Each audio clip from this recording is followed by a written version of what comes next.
Already, good afternoon and welcome. For those of you who are viewing us online, we want to welcome you to this wonderful training opportunity where we are going to help you, by the grace of God, to be able to publish your book by the end of this year. This is a big challenge, we know, but it is more than possible when we share with you all the wonderful, exciting things that we have going on here this afternoon.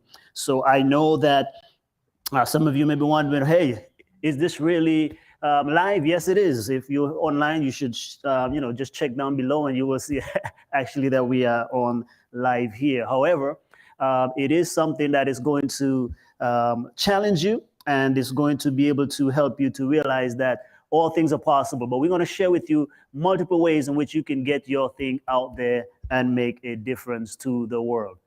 Huh? It's both. It's both. Okay. So this is the schedule that we are following right now. So we're going to, of course, give a little housekeeping here. We're going to take it down into chunks, okay? This is a workshop, that a presentation we normally do over the span of a couple of weeks. So we are trying to bring it down into 3 hours here because, again, it is deep dive. So get your notebook, get your pen, get your pencil ready, your laptop. We want you to be able to answer questions. The more you do right now is the less after the presentation ends for you to go and implement, okay? The more you do right now while it's fresh, while it's hot in your mind, in your brain, you will be able to see that it is possible, okay? So let me just give you a little backdrop. Who am I? Right? My name is Chance. I'm a Navy veteran. I'm an author of 13 books. And we have published 6 online courses as well. My wife is an author. My son is an author. And so my mother is an author.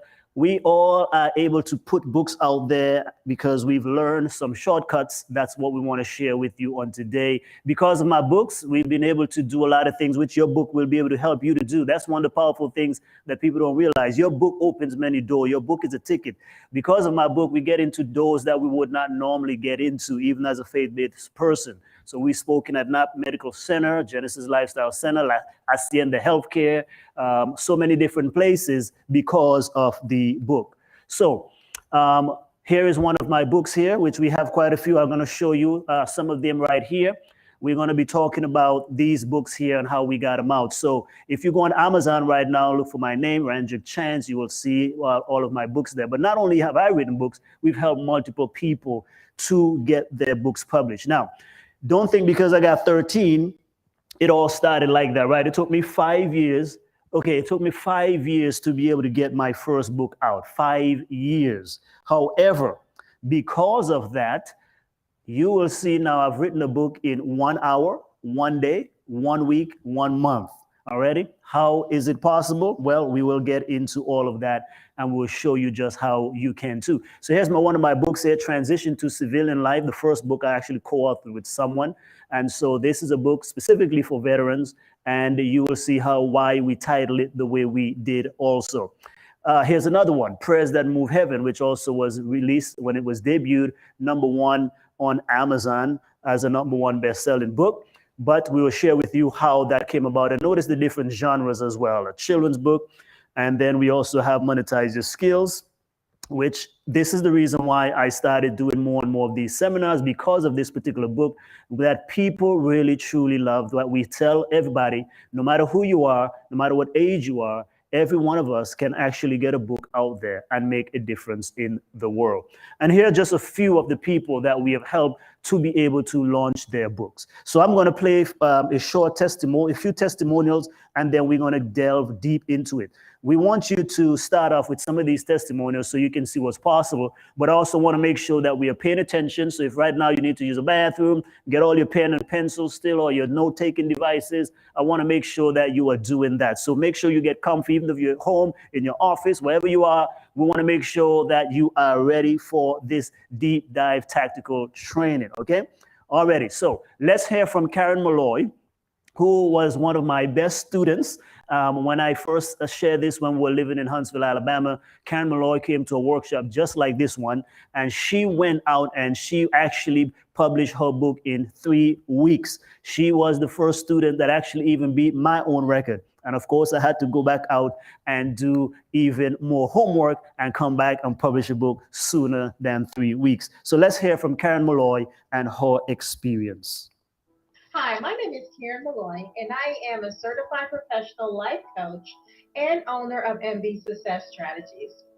I am coming before you to tell you about my experience with RL Chance.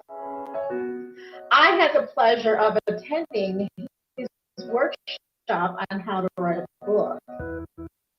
And I am happy to tell you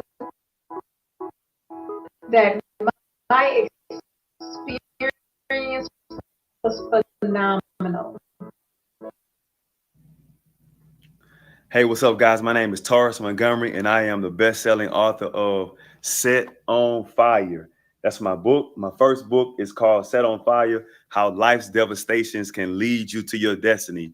And listen, I want to let you know that Randrick Chance had a major part to play in me completing this project. I'm talking about from the first time that I started and writing the book to throughout the process, from the cover design, encouragement, and to keep on pushing, to how to go about marketing the book. I mean, so many different ways he's really poured into me and helping me to become a published author. So far, within the past 7 weeks, we've sold over 1,100 copies. And I'm just grateful to him and to the services that he provides. So if you're looking to somebody to help you to get that book written, and not just get it written, but get it out there, right? Then Randrick Chance is your guy. Hello, this is Dr. Cooper Dockery. I'm board certified in internal medicine, and I'm also a member of the American College of Lifestyle Medicine. I have been practicing medicine for over 25 years. However, over the last several years, I have focused my attention in educating my patients using lifestyle modification to take charge of their health. Many of my patients have reduced medication or gotten off medication entirely. Some have reversed chronic diseases like diabetes and hypertension.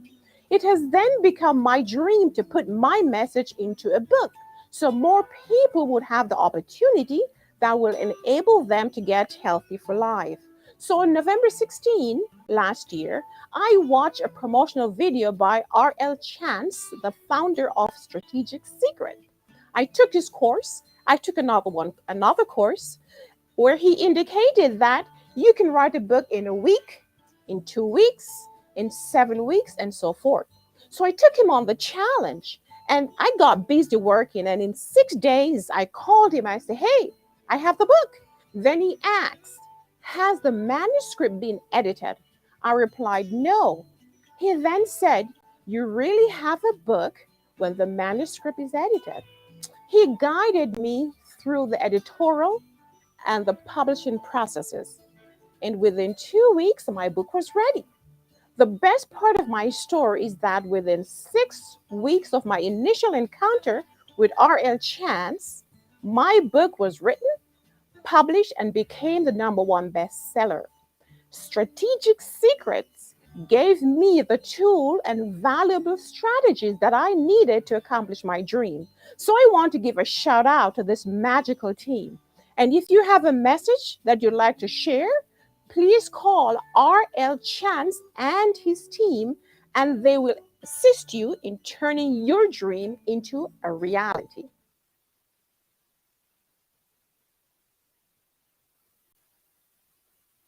All right. So who will be next? Okay. Would you like to have results like these? Now, they don't come overnight, but indeed they can come when you take action. That's the operative word that we want to move by. Would you like to be able to write your own book for the holidays in time for Christmas? Now, right now, of course, it's October the 16th, but I tell you, you still have time. When you use our strategies, I'm telling you that you can get your book written and out there for the holidays. One of the joys of having your own book, like my books here, is that I am able for the holidays to give my own books to people. And it's a great feeling. I'm able to give my books to people from different walks of life when I do presentation, when I preach, when I do different seminars and workshops. It's just an amazing thing when you can contribute to someone's life and make a lasting impact that way. So that's why I'm telling you, it is more than possible. As you've seen there, Dr. Cooper, she took her book within a month, pretty much it was done, published, printed, promoted, became a #1 best-selling book on Amazon. Okay, different results, of course, but we know that if you follow what we're saying here today, it is more than possible for you to get yours out. Okay, if you want to take a week, if you want to take well, we don't want to go 6 months because we're giving you a challenge. This challenge is for you between now, October the 16th, and the end of the year. But before Christmas, you want to get it out there for Christmas, or you want to get it for the New Year's, a New Year gift, New Year's Eve, or different things like that. If some of you want to be very ambitious, I'm telling you, you can even get it done in time for Thanksgiving, right? Black Friday is around the corner. So you can get all the holidays that are coming up for the fall. You want to get something out there. So you can do it in a month if you follow what we're saying. How about a week? How about a day? How about even 1 hour? These have been my own experience. And again, everyone's experience and results may be different. But the reason why we're able to do this is because, again, we have strategies and tools to be able to do just that. Okay? So did you know that more people became published authors this year than were doctors who graduated from medical school? That's right. Even children are learning how to write and publish books, because with the tools and technology that is available to us, we can be able to do all of that. So 80% of Americans, this is some statistics out there, that about 80% of Americans actually want to write a book, right? More first-time authors also wrote and published books in this year alone than the past 3 years combined, right? We're also looking at, it's never been more easy than now to write and publish and even become a best-selling author. Digital publishing, this is the tool, this is the secret, this is the holy grail, as it were. Digital publishing has allowed us to be able to create any type of book, whether it is a journal, whether it's a business book, whether it's a book of poems. These are some of my students that we've helped as well. And so let me just share with you some of them to show you the case right here. This is Miss Esme Patty, who is a senior, right? We would say a nice, loving grandma, but she called me up. She says she has all these poems that I say, hey, you want to put them in a book. And so she created a book called This I Declare, a collection of inspirational poems to restore hope, love, and the peace of God. And so this is a wonderful book. One of the most recent success stories we've had also is Teresia Williams, who is a psychologist. She just created this book called Mental Wellness and the Church. This was just done in the summer here. And so again, you will find out how she was able to create this. And we just met her, I think, in June of this year, and her book was done and ready to go by the time it was August. And then a friend of mine who came here to this church and did a series on this very topic, 7 Keys to Highly Effective Preaching, right? And within a weekend, he had this book up and ready to go. This is the book that Dr. Cooper was talking about in that promotional video, where it was published in less than 40 days, went out there, printed, published, promoted, and became a #1 best-selling book. So here are some of my other books as well. So you can see the variety of which you can publish book. It doesn't matter what it is. It can be different thickness. It can be small. It can be, however you want it. It's your book, and you can actually make it so. So I'll save some of it for when I get to the section on what exactly you should write about. So again, anyone is my claim. Anyone. When I say anyone, I don't care if you flunked English. I don't care if you hate English. I don't care if you never graduated from school. I don't care what your situation is. So as you can see, we've had stay-at-home moms, we've had students, we've had those who are elderly or seniors, we've had young people. My son was 7 years old when he published his book. My mom is up there a little bit. She published her book. My wife has published her book. And so absolutely anyone and everyone who has a message and feel God has put something in your heart, in your mind, in your spirit, you should be able to put something out there, because I'm telling you, books change lives. So there are 3 things we're going to cover today. Here are the 3 big overarching things we want to accomplish with you today. Number one is we're going to share with you why it is necessary and why we encourage everyone to be able to write a book. Second, we want you to know that you can do it in 7 weeks or in time for the holidays. So 7 weeks, you can get your book out. Now, again, we have most of our students, we get them done faster than that. But again, we're giving you 7 weeks. At a bare minimum, though, by the end of the year, we want you to get it out if you can. For those of you who are very ambitious, take the challenge of getting it done by Thanksgiving. All right? If you feel that's a little too audacious, then I want the rest of you to get it done by Christmas, before Christmas, so it's a Christmas gift, right? So you got to look at the first, second week of December. And then of course, if you miss Christmas, then you must get it out at least for New Year's Eve and for the New Year. These will be the best time when people are buying all sorts of gifts. So number 3 is how now. This is where we're going to talk about the strategies we use. Right there, there are 7 steps we're going to take. 7 weeks, 7 steps. That's why we normally teach this over a couple of weeks. But the first 4 steps have to do with creating the book, getting it published. But the last 3 steps is basically focusing on this aspect. What do you do with the book once you get it published? We want to show you how you can take a book, turn it into a ministry. For those of you who are faith-based, turn it into a business, or even a series of books, a series of stories, whatever you want to do, a show, all kind of things that people can do, turn it into a podcast. It doesn't matter. All of these are options, and that's part of the reason why you should write a book. So here's the big overview, okay? Are you ready? This is the challenge. Are you ready to take the challenge? This is my challenge to you. Are you ready to write and publish your book before the year ends? Okay. Now, so here's the overview, right? This is what we're going to look at. We have 7 steps. This is our 7-step framework. We call this the Book to Business Boot Camp, and the blueprint that we use to create books, no matter who you are, no matter what your background. Again, it's, if you have academia, praise the Lord. If you don't, it's okay, no matter your background, okay? Again, we've had so many different things you've seen in some of the trailers at the very beginning. Orlando Salinas, who, was in prison for about 13 years or so. He was able to be released and publish his story, and now he uses book as a motivational speaker. I'm telling you, your background, it doesn't matter what it is, you can write and publish a book. So 2 phases. Again, we deal with, one is the book creation system and where we say the business behind it, because that's what most people leave out. How do you market and promote the book? Because one thing is to write it and get it done, but some people fail, or that's why they say it doesn't work, there's no point, because they don't understand the second phase, okay? So, but all you need is the first 4 steps, really and truly. If you get the first 4 steps down, because some people want to do it for passion, some people want to do it for pleasure, some people want to do it for profit. It doesn't matter what you want to do it for. What matters is you get your book out there and you make a difference in people's lives. Because again, book changes lives. So now, the first phase, this is the book creation process. Involve 1, we're going to plan it, 2, we're going to produce it, and 3, we're going to print it and then publish it. So those are the 4 simple steps, okay? And they all begin with P's to help us to remember, right? So plan it, because you got to have a plan in order for you to create, right? We want, if you plan it right, the execution, the other steps will make it very easy. Then we want to produce it. Right? This is where we're going to go into now editing, designing, formatting, all of these different things that people got questions about.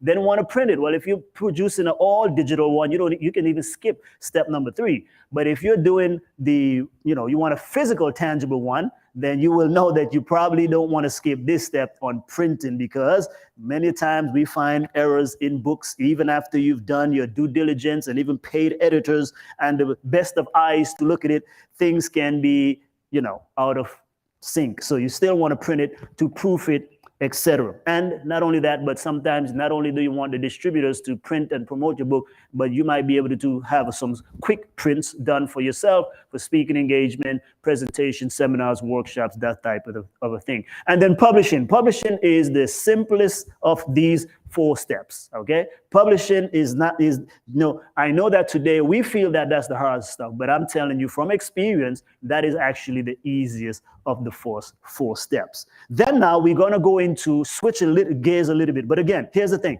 If you can stick with me for these 4 steps right here, I guarantee you can create any kind of book, nonfiction book, devotional book, workbook, cookbook, activity book. It does not really matter. Memoir.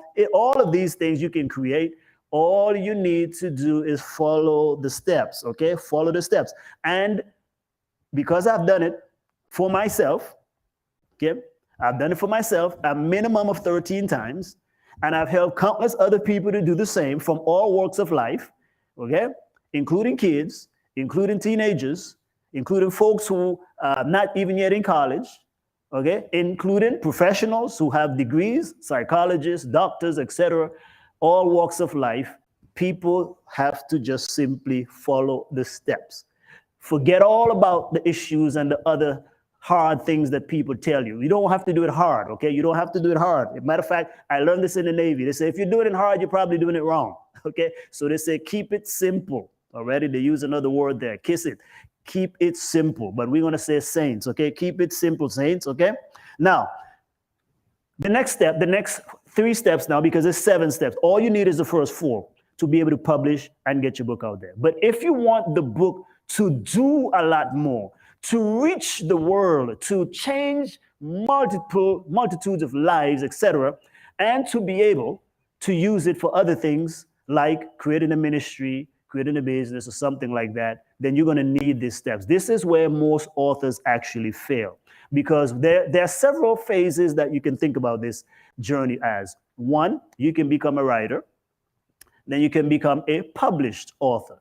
Because some people are writers, some people are authors, but then they're published. There's some people don't publish their work officially to put it out there into the world. But then there's a best-selling author, and that's the difference. Now, that's the difference that separates the majority, right, from the very few who make it, because people neglect this part. I just have a wonderful idea. I want to write my book, and that's okay if you're doing it for passion. But I will tell you, for my experience, the first 3 books that I wrote, I think 1, 2, and 3. These were the first 3 books that I wrote, okay? And it was purely all out of passion because I was just excited. This is my first book that chronicles my spiritual transformation from sailor to saint, how I found true peace and purpose. This is the book that actually made me who I am today. So this is the story. But when I just wanted to write a book, I just wanted to get it out there. And so I started speaking when people would invite me, mainly churches and different things like that, mostly on the faith-based level. So I would just give this book away as my story, my testimony. And then I started to speak more and teach and preach. And so I started putting my sermons into books. And so The Certainty of God's Promises was my next book, okay? And this book, of course, went out in about 2 to 3 weeks. And then I created this book called Am I a Real Christian, which is teaching us how to live a power-packed spiritual life. Now, these were all passion projects. I didn't care whether or not I sold them. I didn't care anything. Matter of fact, I was bearing the burden of all of it because wherever I would go, I would just give them away for free. And there's nothing wrong with that. But after a while, I began to realize, because I'm a missionary and I was living off of a stipend, I realized it costs a lot of money to get these books out there also, right? Okay? It costs money to print them, to edit them, to design them, to do all of these different things, and to give them all away for free. You give them for free, but you also got to be able to make sure that you can make some money so that you can keep your work even being published and promoted and getting into places where you cannot. So that's where these last 3 steps comes in. Number 5, we're going to market it. So all of these begin with M. The first 4 steps begins with P. These ones begin with M. We're going to market it, we're going to monetize it, and then we're going to measure it. We're going to market it. We need to know how and understand how to promote our books out there. Also, we need to understand the finances behind this thing. We call it monetization. How does it really work? How does the bestseller people really actually do their things? And I'm going to give you how it is done in general, and then my best practice suggestion for you if you truly want to sustain your work and make a difference in the world. And then measure it. After you've done your marketing and so forth, is it working? We're going to refine, retool, and then get it back out there and so forth. So there you go. That's it. Those are the steps that we're going to take for today. Okay? If you have any questions, of course, put them in the chat. So let's get ready. I want you to get ready. We want to get clear first. Clarity is important in writing your book. You must be clear on why you're writing and what you're writing, to whom you're writing. So basically, we ask in this phase the simple questions. in English comprehension. The who, the what, the when, the where, the why, and the how. Already? So we want to, who are we writing this book for? What are we going to write about? And when are you going to get it written? Where are you going to get this book work produced? Where are you going to get it distributed? And why do you, I think this is the main important part, why, your big why. If your why is strong enough, then it will sustain you in the journey and the bumps that may come. And then how do we write it? Because for us now, we started out, of course, knowing one way to write, and that's why it took me my first book took me 5 years to write. Actually, 5 years in the whole entire process, but actually getting it written was actually 5 days. Because I didn't know what I needed to know, because I was learning everything. I was doing everything myself. Imagine that. I designed my own book. Someone from my missionary group taught me Photoshop. I was designing my own book cover. I edited my own book, which is a rule of thumb. You should never edit your own book, okay? Unless you, of course, might be a professor in English, but even then it's good to have different eyes. And so I did everything. I learned every aspect of the whole thing. And so that was a long and exhausting process. And then, like I said, the first 3 books also did not become #1 best-selling authors, best-selling books, because I was just doing what most authors do. Until I took a course, paid a good $2,000 to take this course. My whole life changed at that point, because then I realized what I didn't know and what I needed to know. And so now I have at least almost 8 to 10 different ways in writing and producing a book. And we know what the blueprint is to make every single book become, if we choose to, become a #1 best-selling book on Amazon. That's the difference, right? And so that's some of it. If we get there, some of that is what I'm going to teach you. So let's get clear. Why? First of all, why? That's the most important question. Why do you want to write a book? Why do you want to write a book? I want you to begin thinking that and start writing it down. I'm going to give you some examples, some things that you should consider why you want to write a book. Your book is your best business card. For those of you who are in business, for those of you who are professionals, right? Every professional actually, and everybody, but especially professionals. I'm talking about entrepreneurs, people who are highly credentialed, highly educated, and so forth. You must have a book, because that's what distinguishes you from someone else. Now, a book makes you credible and establishes you as an expert. Think about it. If somebody is hiring a speaker, for example, to speak on any given topic, and each of them have, let's say, each of them has equal credentials, experience perhaps, but then the person who wrote the book, isn't that generally the one? Because that's the one you might want to hire. Why? Because that one wrote the textbook on it.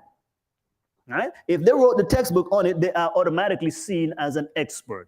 Not only that, but a book sets you apart from the competition. A book can open door and create multiple streams of income, donations, etc. for your ministry. A book can generate leads, give you more deals, qualify more people for your coaching program, consulting, and for speaking engagement. Like I said, it doesn't matter what your background or your feeling. I'm in ministry. But again, people seek me out to speak on different topics based on my books. See what I'm saying? So I not too long ago, over the summer as well, did I think a 1 week teaching series for 2 churches on prayer. And the reason they brought me in was because of my book on prayer. I also did something on discipleship, because I am in the process of teaching and bringing up something for that as well. I want to create an online course as well as a book on discipleship. But they bring me in because of these particular things, right? Even when I am not in the same category as, for example, in my previous district in McAllen, Edinburgh, I would sit on some panel discussions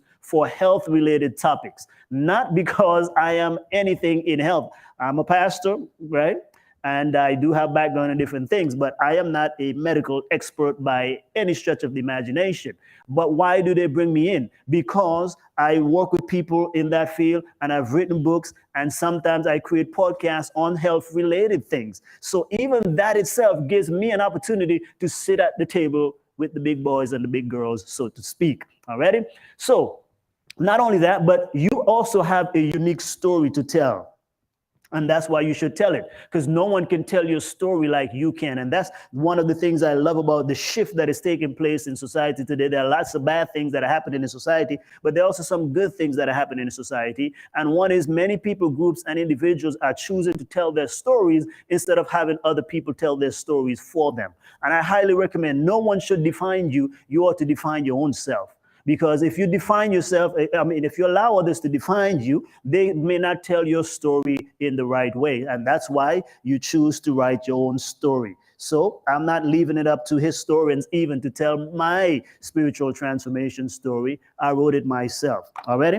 And so that's a wonderful thing. If God has given you a message and a story, an experience that can resonate, you see, I can't reach everybody. My story does not resonate with anybody, everyone, but your story. And if all of us put our stories together, then we can reach multiple people because somebody will resonate with some other person. Okay? Number 7. People can be blessed from hearing and reading your story. Already, case in point. Now, this one is very dear to me as well. I keep this book. This book is not my book, but this is a book of a friend of mine, a colleague, and someone who was who is still an instructor at Oakwood University. But he taught my friend and my wife in school. And this book is actually written in 2003. But I keep this book here because it reminds me again of the power of a book to inspire. This book is called You Can Fly Beyond the Sky by Dr. Isaac Olatunji, right? Most people know him as Dr. O. Now, he don't write this type of books anymore, but this was a really great book, and I still love this book. Anyhow, so it talks about quick and simple, powerful strategies towards fulfillment of your dreams, goals, and aspiration.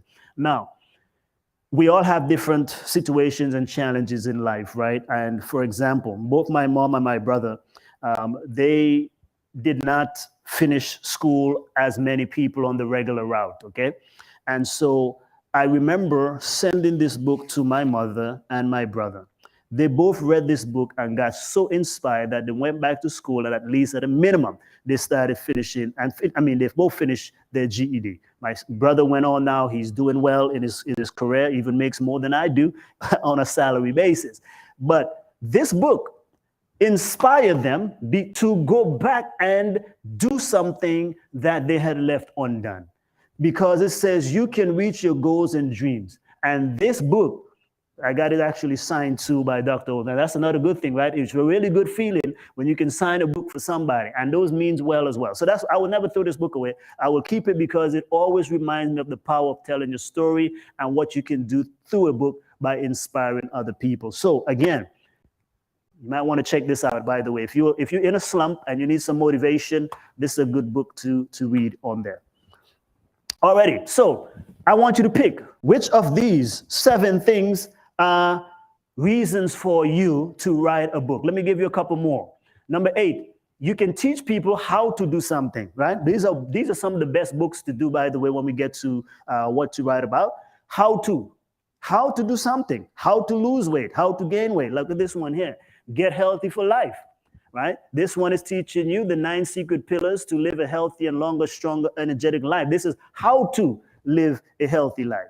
This book here is about the 7 highly effective preaching secrets. So this book is teaching you how to preach. Every book teaches you something.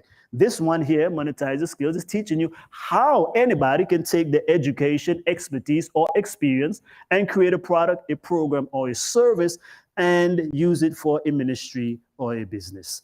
Here we have strategic secrets. This is teaching you the secrets to have a successful life. This book on prayer is just that. It's a book on prayer, prayers that move heaven. How to get your prayers answered 100% of the time.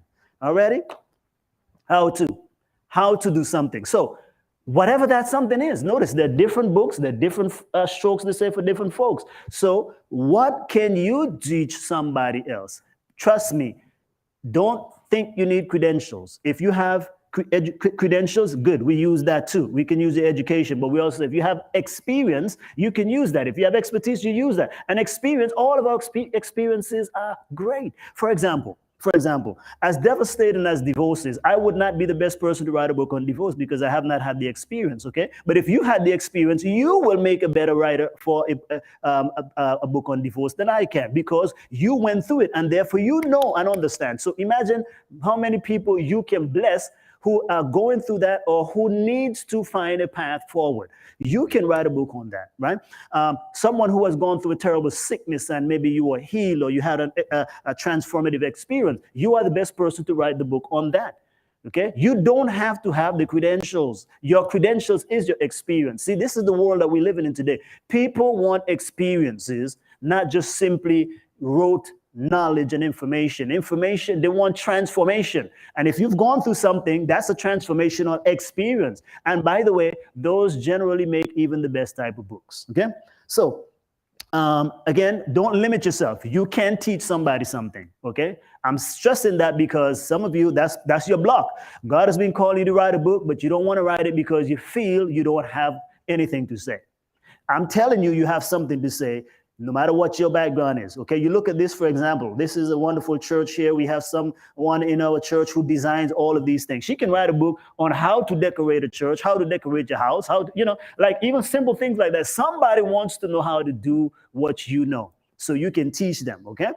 Now, number 9, it's your voice, and you can leave your mark on the world. Your book is like your signature. And that's why, for me, think about it. So many people who have died and passed on. For example, in our faith group, we know someone called Ellen White. You think about all the books that she has written that are still alive and well today, that she's passed over 100 years now, and her books are still making a difference today. That's the power of a book. A book can go where you cannot go. So a book is you amplifying your voice beyond your particular situation, your particular location, your particular circumstance. Your book can travel. Your book is your voice. So if you want to put your voice out there because it's not being heard, probably this is sometimes a prophet has no honor in his or her own country. So sometimes when you put your book in writing, someone from China, someone from Japan, India, someone across the world will read your story, your book, your message, and now you're impacting people beyond your local sphere of influence. And those were the early joys that I had. I remember, the early days when I wrote my first couple of 2, 3 books, and I saw on Amazon, people bought the book from the UK, and people from different parts of the world were buying the book from Canada and so forth. I'm like, wow, I haven't gone to these places, but just guess what? People are buying them from India. And I'm like, wow, I don't even know who they are. But I just say, praise the Lord that someone finds my message inspiring enough to be able to read it. That's satisfaction for me. That's intrinsic motivation. That's what gives me value. Okay. Number 10, it can go where you cannot go, and stay where you cannot. I think we mentioned that already. Number 11, it gives you great satisfaction and fulfillment. And 12, right now, it's easier than ever before to do it. So there we go. I just gave you 12 different reasons why you should write and publish a book. 12 different reasons why you should write and publish a book. And so now I want you to actually write down 1, 2, or 3 reasons why you are going to write your book. Okay? So that's what I want you to do right now. Let's pause for a moment. Pause for a moment. My son actually is back here on the camera. So if anybody is putting their stuff on there, reply to them. But I want you right now, we're going to take a little breaker here. I want you right now to write down at least 2 or 3 reasons, solid reason. Even if you want to take a, longer, make a paragraph, whatever it may be, but write. You can go back if you want to. Let me go back a couple of slides here. You want to write down, why is it important for you to write a book? Because knowing why is very important. So let's go.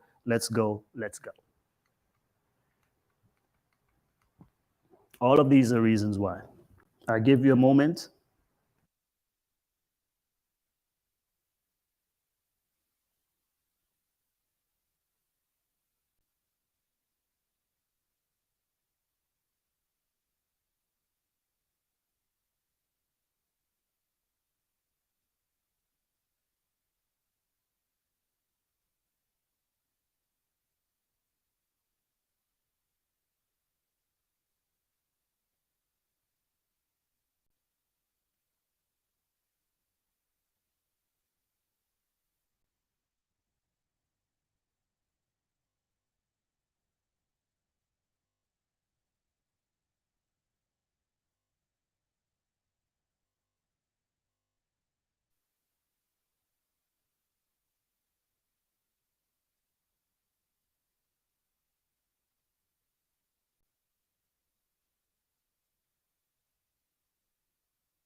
already. I think we've given you enough time there to write.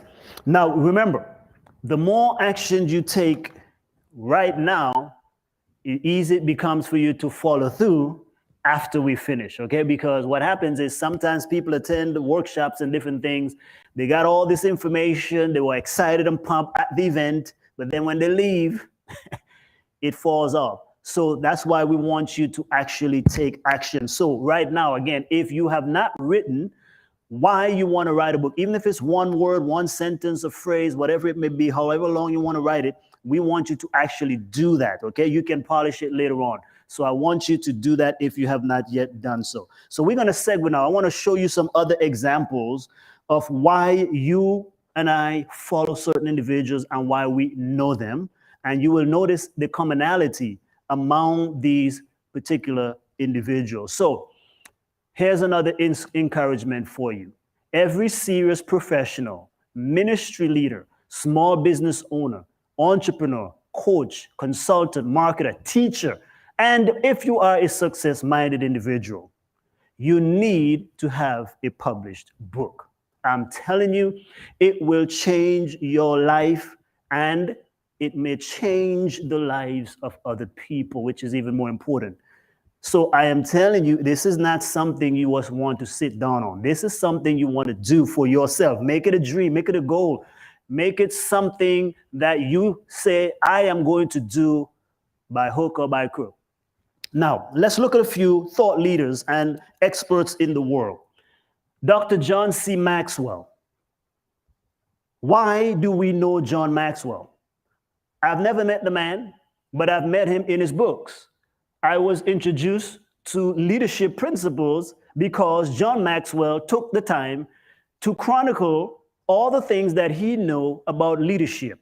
And when we think of leadership today, the voice that stands prominently in the marketplace and in the ministry place is Dr. John C. Maxwell. What is his background? He started out as a preacher, but now he speaks to millions of people around the world. Matter of fact, I am part of a monthly cohort of professional ministers that meet once a month. And every month we focus on one book. And one of the books we recently did, which is one that I read several years ago, was another book by Dr. John C. Maxwell. So John Maxwell, we asked the question, how do you know John Maxwell? Chances are you know John Maxwell because John Maxwell has books that are written and published out there. Already? Now, think about this.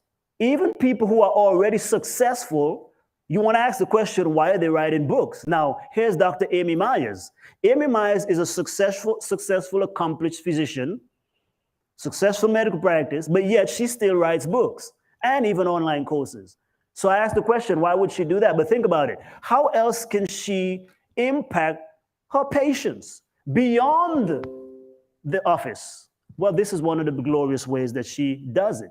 And that's one of the glorious ways that you can do it as well. Same thing with Dr. Cooper. Dr. Cooper has 3 practices, 3 medical practices. Busy woman, right? So I asked her the same question. I said, how, you have a lot of patients. You have a few thousands of patients.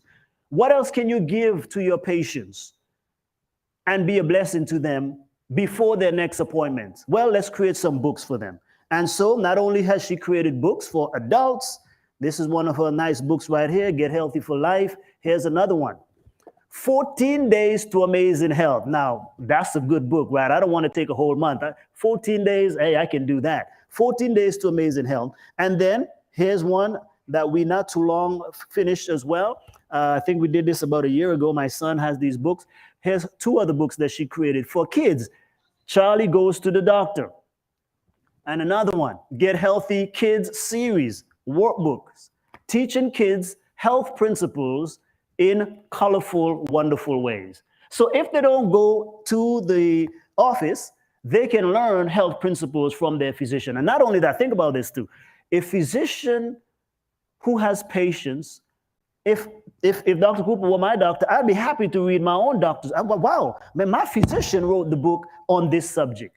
It's a beautiful experience. So again, think about it, why you should write a book. Les Brown, Now, I first learned about Les Brown in the military. The first book about motivation and these things, success, that I read outside of school was Les Brown, Live Your Dreams, right? I still have the book somewhere at home in my garage. But Les Brown, the reason I know Les Brown is because of Les Brown's book.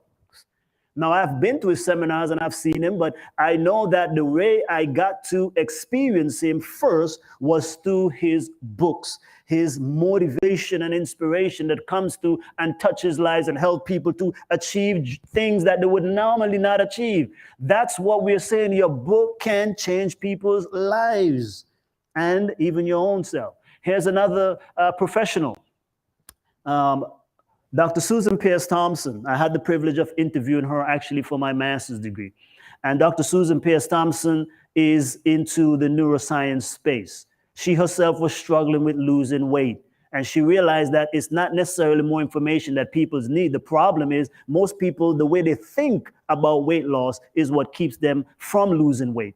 But again, here she has her own book, Bright Line Eating, which is based on first her experience, because she had the experience and she was touching thousands of lives outside the classroom. Matter of fact, she changed profession because she was touching more people beyond the classroom, that she quit being a professor and she started helping people around the world globally to be able to lose weight using her experience of Bright Line Eating. And now she's put it in a book, Changing Lives, right? Michael Hyatt, many of us know in the faith base, you should know Michael Hyatt. Michael Hyatt used to be the president of Thomas Nelson Bible Publishing in Tennessee.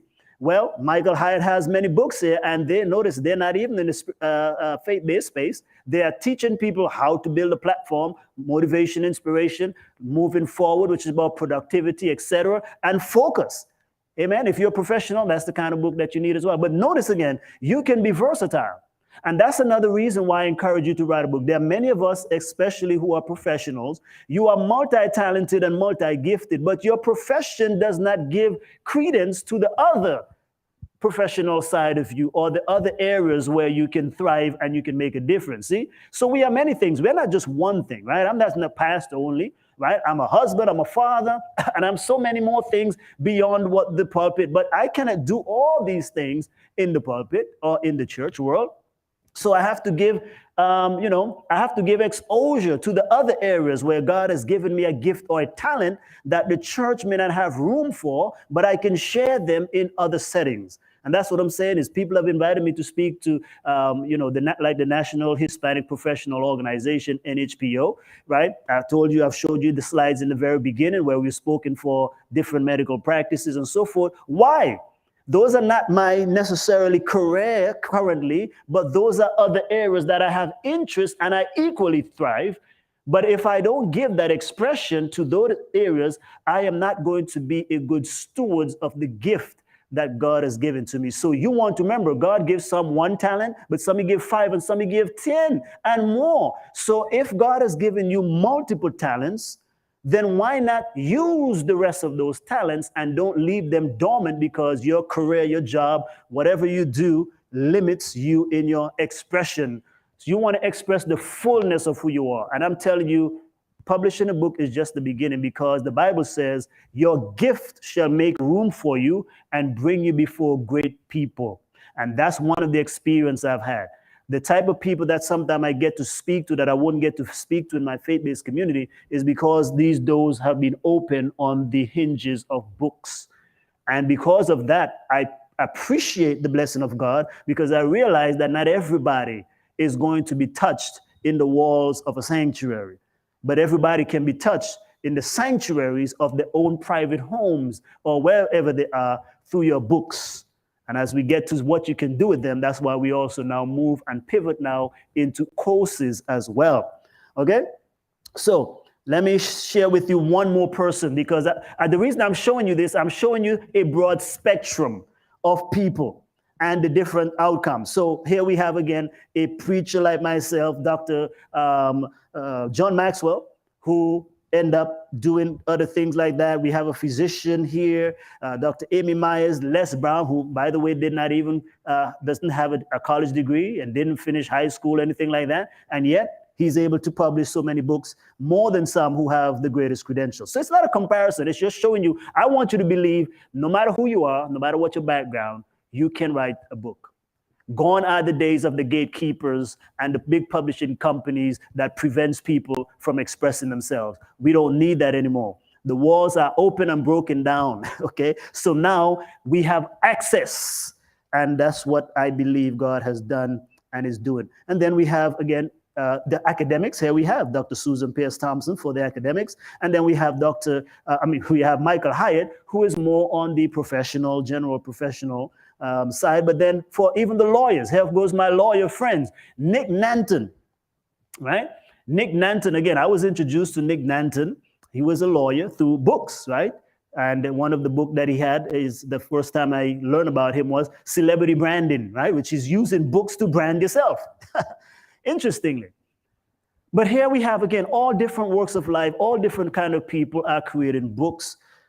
Now, for those of you in the church world, because you're going to say, Pastor Chance, why are you talking about only these people? Well, let me show you some from our own faith group. Dr. Eric Thomas, who also is a minister, right? But now turned motivational speaker. And by the way, he reaches more people around the world because of the books and the content that he creates than if he was staying in the pulpit, right? So here are some people who are also of our faith group, but they are making a difference. Here we have quite a few folks that you probably also know.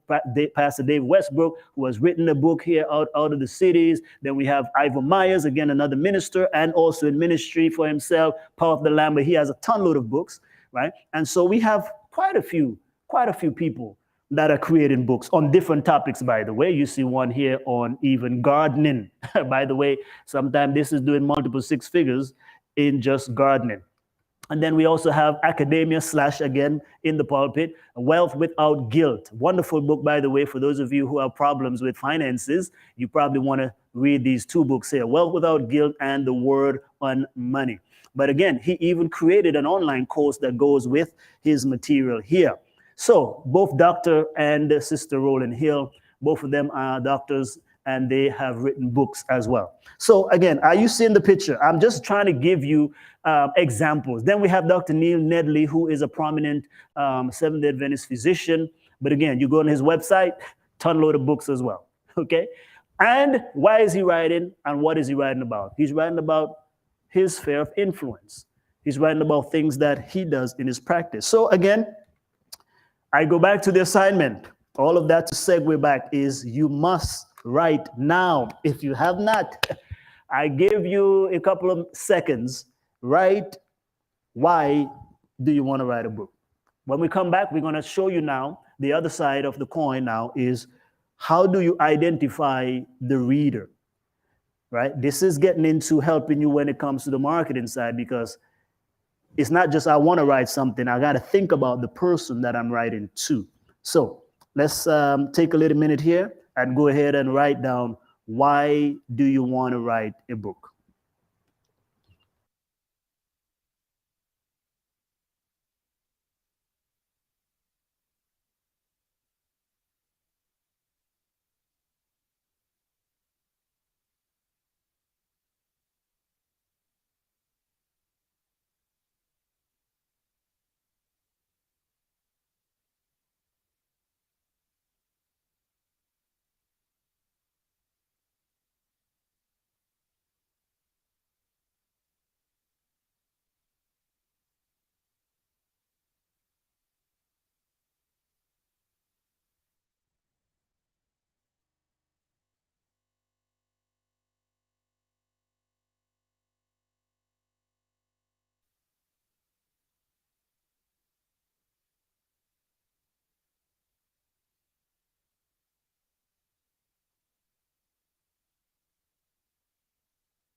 Already, already. By now, we are moving forward. If you haven't written down, come on, saints. I wonder if you're serious. Okay.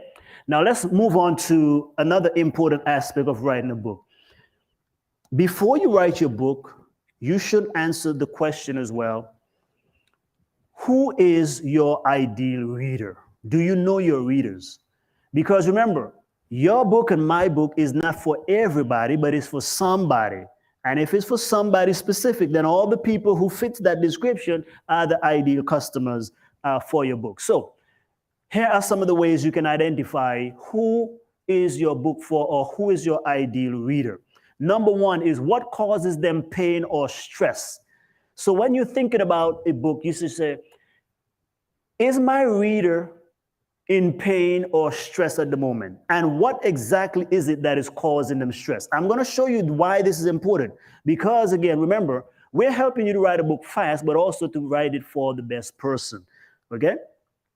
Now, what are they worried about or what are they frustrated about? Next, what keeps them up at night staring at the ceiling? They got a lot on their mind. See, if you can answer the questions or the conversation going on in the minds of your reader, trust me, you will have a best-selling book. What do they secretly or privately crave or desire the most? What do they want? This is important because when it comes to the title of your book, this is why we want you to have this written down, because this helps us to create a captivating title that when whoever goes to the library, the bookstore, or wherever, or online, and they're looking for a book, when your book title has the same thing that they're looking for, you found a winner. And it helps you to actually write your book title as well as the subtitle. That's why we want you to do this. Another one is, what is their single biggest problem that you can solve with whatever you know, your education, experience, or your expertise, right? Keep those three things in mind. If you have experience, you can solve it. If you have an expertise, you can solve it. If you have some kind of credential, you can solve the problem. So fill in the blanks. This is what your reader's saying to themselves. If I could blank, then blank. In other words, if I can just solve this thing, then this will be the outcome. So let me show you how this works in these books. Now, this is my book on prayer. So I'm going to go through this and show you how we came up with this. This person is saying, if I could just understand how to get my prayers answered, then I would be happy, or then I would be able to experience breakthrough, or then I wouldn't have to feel like God doesn't answer my prayers. Here's another way. What is causing them pain? They are frustrated that their prayer seems to just bounce off the ceiling. Are you seeing it? So now I need a solution for them. Prayers that move heaven. Oh, I can move heaven with my prayers. Not only that, how can you get your prayers answered 100% of the time? Well, hold on. I don't feel like God has answered my prayers 100% of the time. And how dare this author says that God can answer my prayers 100% of the time. And notice I even put the 100% highlighted, right? The reason for that is because I want you to realize that the things that we're going to teach you will unlock your prayer life as no other book before. As a matter of fact, even before I send this out, and get it published, I actually send this title out with another one to several groups of people, friends, colleagues, etc. And for the subtitle, we already were settled on the title, right? Prayers that Move Heaven. But the subtitle didn't have the 100%. It had something else because it was like, well, is that too thing? You know what? The majority of the people rather have their prayers answered 100% of the time, or instead of most of the time. So interestingly, right? So people want that. So this is what keeps them up at night. They're frustrated. They've been praying. Their prayers are not answered. Their prayers are bouncing off the ceiling. They're wondering if God is even listening to them. And what is my solution? Prayers that move heaven. Already? Now, the one for veterans, I don't see it here. Wow, I look like I forgot that at home. But it was transition to civilian life with confidence. That was it, right? And how to take your military training and create a business or a ministry out of it. Now, think about that. What was this? We went through this whole thing as well. What keeps a veteran from wanting to transition? Well, he or she is worried about replacing their military income. He or she is worried about, are they going to be able to get the same, afford the same kind of lifestyle, etc. And so many people, because that was my experience, and that's many experience of my friends still. Many of them want to transition out of the military, but they don't feel, even though they know it's time for them to transition, even, they don't want to because they're comfortable or they feel like they might not make it on the outside. So my book, Transition to Civilian Life with Confidence. See, I'm answering that because you need confidence in order to transition. But not only that, I'm going to give you a tool, a 90-day strategy of how you can take already, you didn't need no further training, no further education, how you can take your already military training and your military background and wrap that into products, programs, and services, and now do your own thing. Voila. Now, for Dr. Cooper, let's go here. Let's see here. 14 days to amazing health. Okay, now let me take the other one on this one, because this is one specifically we help her with to come up with this title as well. I'll show you on the screen how we came up with this title. Now, get healthy for life. Some people are healthy, but it's not for life. Their health will keep going down and so forth and whatnot, or getting sick off and on. No, we want you to get healthy and stay healthy for life. Bold promise, right? Notice a bold promise. This is the way we're going to solve your problem. How? With the 9 secret pillars to live longer. Who don't want to live longer? Who don't want us to also be strong? Because it's one thing to live strong, but if you're sick and weak, that's a problem. Or if you don't have energy, that's what people want. At that time when we produced this book, those were the main things that people were looking for in health. So we answered the question. If you get this book, you will not only be healthy for life, but you will enjoy it because you will be stronger, you will live longer, and you will have a more energetic life. You see the bold promise? We answer these questions. Already, family? Are you getting the idea? Are you getting the idea? So I want you to now think about that and start filling in this blank. It's a simple exercise. I want you to fill in this exercise. Again, your ideal reader is asking themselves, if I could just do this thing or have this experience, or let's say weight loss, right? Weight loss is always a good one. If I can just lose, so somebody's getting married, let's say in the spring, and they're saying, if I can just lose 10, 20 pounds, whatever it is, then I'll be able to fit into my wedding dress. And your book will be now how to lose 10, 15 pounds so you can fit in your wedding dress. Amen? You see how we come up with good book titles? It can be anything. Military folks, you think about something there for military people in the church, discipleship. If I can just know how to read and understand the Bible for myself, then I will be able to X, Y, and Z. Book title could now out of that become the dummy-proof way to read and understand the Bible that anybody can actually do, even if you've just been in the church for one day, as a subtitle. Are we getting it? That's the way we kind of go about book titles. And that's the way we come up with what to write about. Because you want to write about something that you're good at, that you can solve. That's what we say. What is their biggest problem that you can solve, not somebody else? This is going to help you to write a book fast because you are not writing about other people's things, about things you don't know, and you have to spend 15 years researching.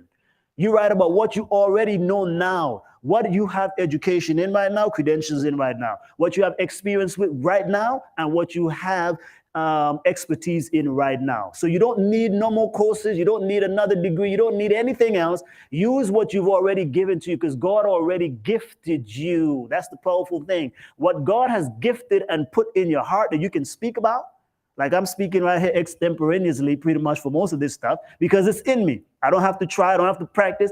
It just comes out. That's the thing you want to write about. See, that's what I learned. See, my first book was about my testimony because I didn't have to spend time researching it. It's my own story, and I know me. So therefore, I can write this book. So you write about your own genre. In other words, if you want to stay in your lane for the most part. Now, there are projects that you can do later on that you can do with other people, etc., and so forth. But we're talking about writing a book fast, writing it one quickly. So if you want to write something quickly, write about what you know, write about what you've experienced, write about what you're an expert in. If you do that, you can get the book out quickly because it just flows out of you. So Dr. Cooper, by nature, again, she said in 6 days she got the book written because she's talking about the 9 pillars for health.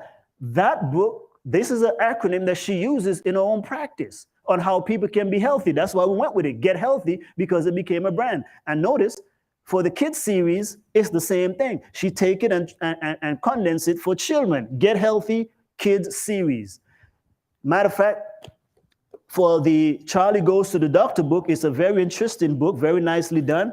It actually goes through the acronyms. It's a story where Charlie goes to the doctor and he wants to understand how he's sick. And Dr. Cooper takes him on a train ride on different stations. And at each stations, which is a letter in the acronym of Get Healthy, she explains what each of those letters mean. And by the time he gets to the end, he has a thorough understanding of what Get Healthy is all about. You see how you can even develop a series. That's what we're talking about. That's our third objective that we talked about that we want to achieve here. That's how you can get there. So now your assignment or activity is to write, what do you want to write about?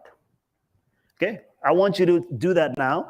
Take a little moment. Remember, you can polish it later on, but you want to take the action right now. So I want you to write down what it is that you would want to write about. Remember, you have total freedom here and flexibility. Don't worry about anybody. This is for you. What God has put in your heart, this is what you want to bring to the world. It doesn't have to be this or that. It's just whatever you want to bring to the world right now. Okay? So write down, what do you want to write about? Okay, I give you some other ideas here. Okay? But we've already talked about them in so many different ways. So here's some tips to juggle your mind to think about what to write about. Write about what you love and are an expert in. That's the fastest way to write a book, right there. That's how I was able to write a book in 1 hour, 1 day, 1 week, and 1 month, because I wrote about what I know and what I'm an expert in, right? Like this little book here. And again, your book can be any size too, so that gives you freedom. But when I wrote this book here, The Certainty of God's Promises, as a missionary, I mean, we claim promises all the time. Matter of fact, they used to call me the Bible and the Bible only chance, because everything was about Bible promises. I was quoting Bible's promises from left, right, and center, and everything we're going to do is going to be based on a Bible promise. And so I wrote a book on how to actually claim Bible promises, because they were telling me that, hey, man, everything you do is about promises of God. So I'm like, hold on. Well, what's my formula for actually claiming the promises of God? So that's what I put in this little thing. But it was actually a teaching. It was just like I'm teaching right now. I just put it in a little booklet form that people can get through. You can actually get through it on the toilet, in a couple of days if you want. It's only 58 pages, but it's good and it's power packed. Okay. Same thing here. My friend who is actually finishing up a doctorate in nursing, Dr. Sindel Hollandson. So we help her to produce a book called Dare to Desire, How to Rise to Your Royalty. So this is a sister who is into fashion and everything like that, but shows you how, as a woman, you can actually use even your painful experiences and let them rise to make you, in other words, royalty. So she used the Christian themes and biblical themes to help you to understand just that. Here's another book that is similar to claiming promises, but I use what people are used to in the success world now. Power Pack Spiritual Affirmation, right? 21 quick and powerful declarations to supercharge your mind and body for daily success. This is for women, and I make it into an audio book, and I have a men's version as well. So you see, took the same material and I multiply it. Hey, you have men version, you have woman version. I can turn it into a kids version if I want to. So we get to those in the future where we say how you can take one book and actually turn it into multiple books. Are we there, family? All right, let me give you some ideas. Let's go through here again. What you want to write about, other things that you're interested in. So that's what I'm saying is we are not just interested in one thing, right? I'm into faith-based stuff, yes, but I'm interested in management type of topics, leadership type of topics, business type of topics. I'm interested in all of that too. So I can't just compartmentalize myself into this one area. So I can write a book about those other areas because I'm equally well read in those areas. So I read a lot of books. If you go on my bookshelf, you'll find it's categorized. I have spirituality books. I have health books. I have books on productivity, peak performance, leadership, management. All of these different things are what I'm interested in. So I don't mind writing about any of those stuff. Here's another way. Write about what God has put on your heart, what lessons of love, joy, peace, faith, even difficulties Transformational stories, by the way, are some of the most powerful things to write about. People love experiences, struggles, and victories. So you might think, your struggle, you don't want to put it out there, but think about it. Some of the best books that we love, especially inspirational and self-help book, we love them because they show us people who have gone through difficulties and overcame. See? So your divorce could be the thing that God uses to show other women how they can thrive in spite of. The cancer that you overcame can give hope to other people. So if you're a cancer survivor, you have a story. I'm working with one lady right now from New Jersey to help to publish her story. She experienced a powerful healing that is not even based on medicine. Even the doctors were amazed, but she realized that things were not working and she started doing something about it. And she realized her body was responding. And the doctors were like, whatever you're doing, keep doing it because our stuff is not working. And she healed. She was healed. And now I'm like, sister, you need to put that in a book because you can teach others and you can even coach others on how they can adapt some of those principles that you've learned to be able to heal themselves. Okay? Answers and solutions to problems people are facing. So that's another thing. What solutions are there? People are facing all manner of issues. So you can write a book about that. Okay? Write to encourage, uplift, challenge, and inspire readers. Those are the best books that people read. Now, of course, there are times when you're going to have to, write maybe on the opposite. But most people don't want to read those books for the most part. Think about it. Nobody want to read about being condemned, criticized, and so forth, right? Some people, you have to do that, right? A lot of political books are on that nature. But the majority of books that are sold, people, I'm not going to go buy a book that's condemning and criticizing me because guess what? I need help. So that's why we want help up, right? Right? We need God help. So you want to write a book that generally uplifts, inspire, challenge. You can talk about the patches in the road along the way, but again, if you don't give the people a solution, they come out at the end of the book, they're still hopeless and in their condition. No, your book must bring out the best and help people to become the best that God wants them to be. Okay? So think about those things. Now, again, take a moment right now, and I want you to go ahead and write what you want to write about. I'm going to leave this on the screen here for just a moment. And then when we come back, I'm going to share with you now, especially for those of you who are on the faith base, why God expects you to write. Now think about that, because God himself is a writer. Now, for those of you who may not be in the faith-based world or don't even believe in God, trust me, you're going to find inspiration still. Because if God, the creator of this whole cosmos, can be a writer, then trust me, he has given us ideas on what we should write about and how to actually write as well. I'm going to show you when we come right back. But now I'm just going to give you just a brief moment so you can actually go ahead and write down right now what it is that you want to write about. Remember, if you don't take the action, it's going to be difficult later on to implement. I want you to take the action right now while the inspiration is kicking.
Already, I think you've had enough time to write down what you want to write about. Remember, you can write about anything, it's your own experience, but don't deny the patches in your life, right? I believe our tests were there for our testimony. And by the way, you can write a testimony book. Isn't that interesting?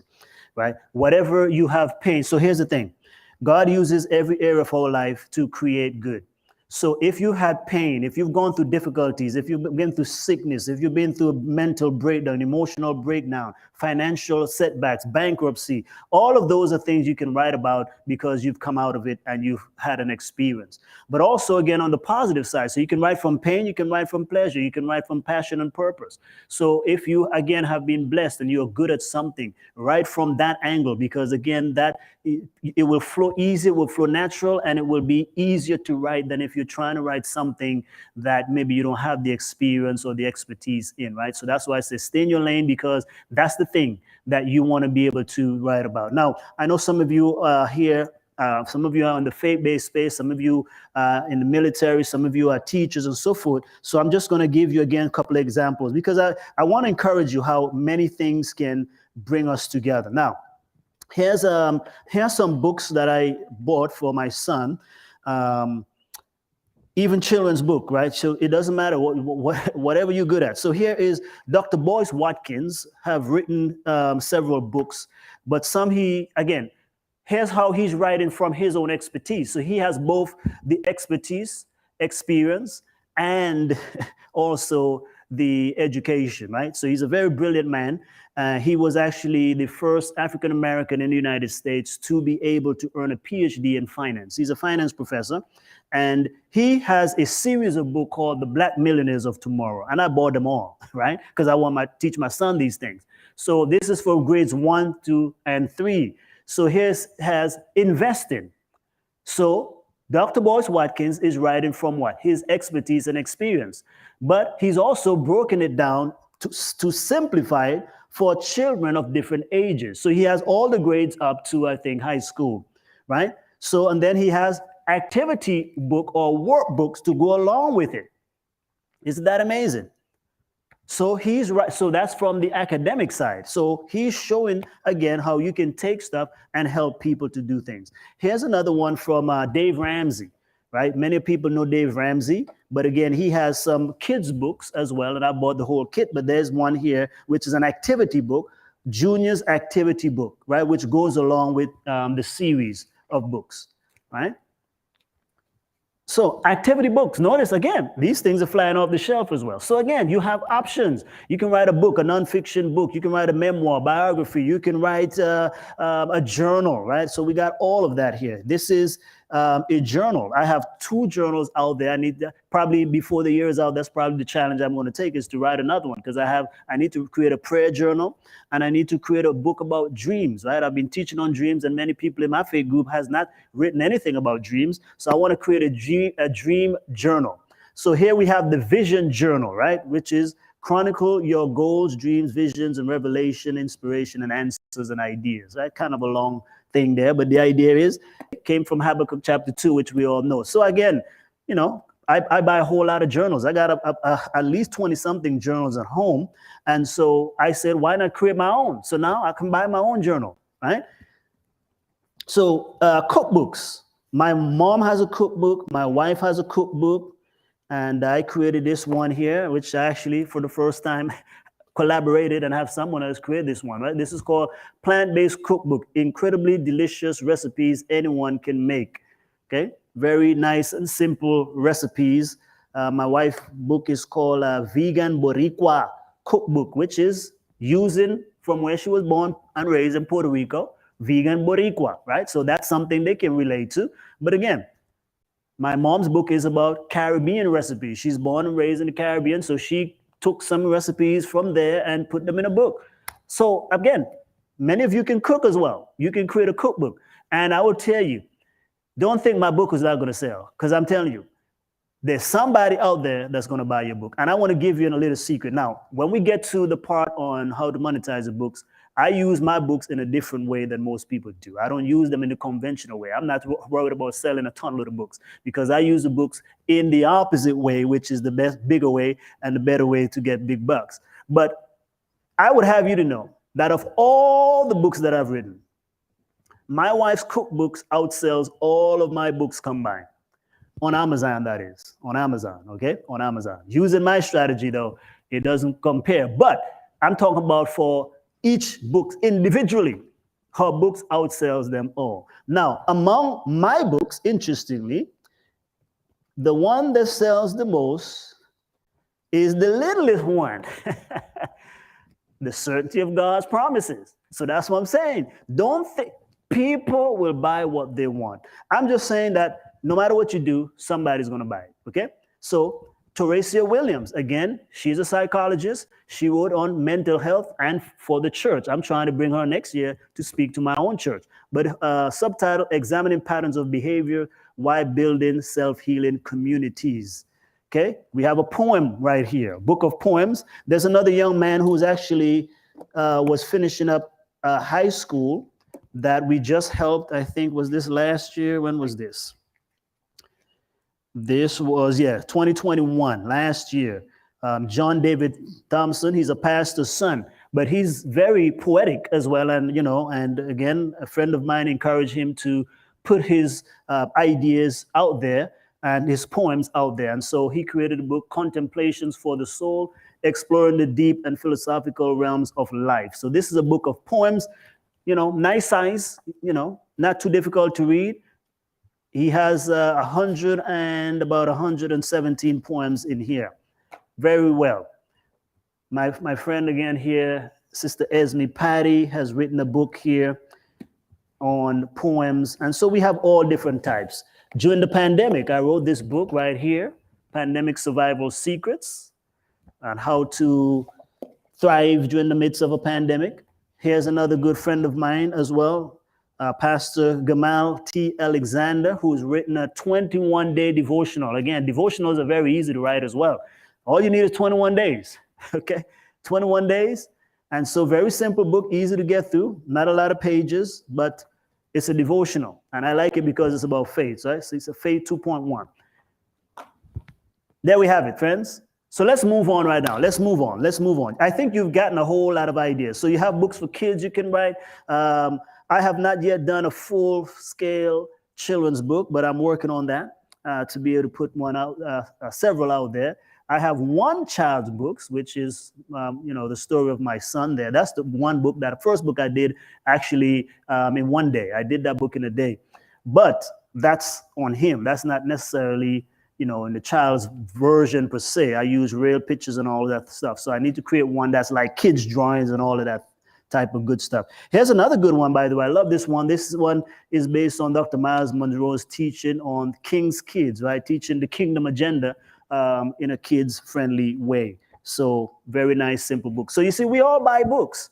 And here's the thing. When people go to school, what do we learn from? We learn from books. So books will never go out of style, okay?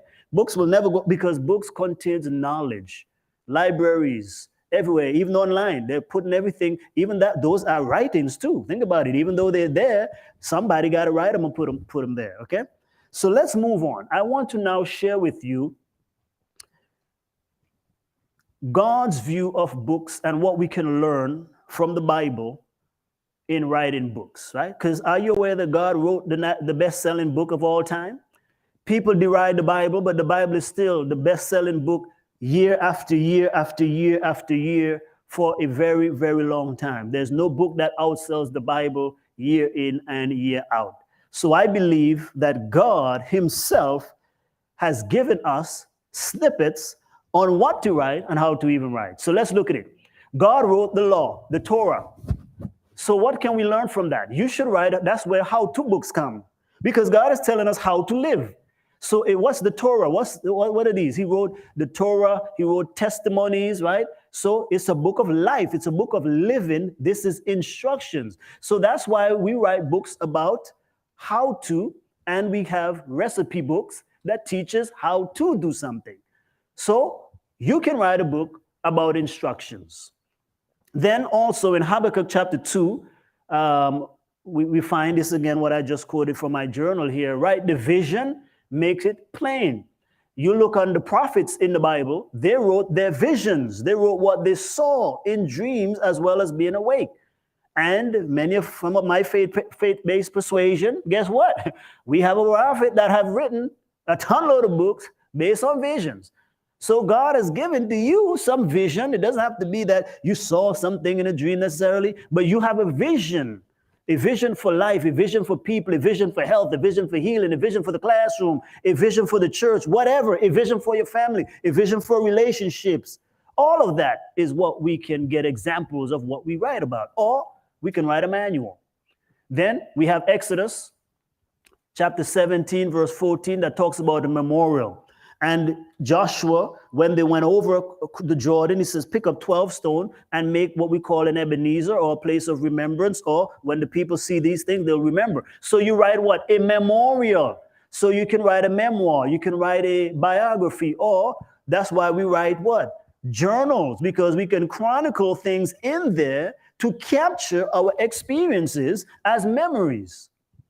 So create something where people can capture their memories. That's what we got from there. Joshua chapter 24, verse 26, giving directions again. Anything that has to do with direction, journal. Write what you have seen in a book. That's what he's telling them. Write it down. That's journaling. Jeremiah chapter 30, verse 2, thoughts and inspiration.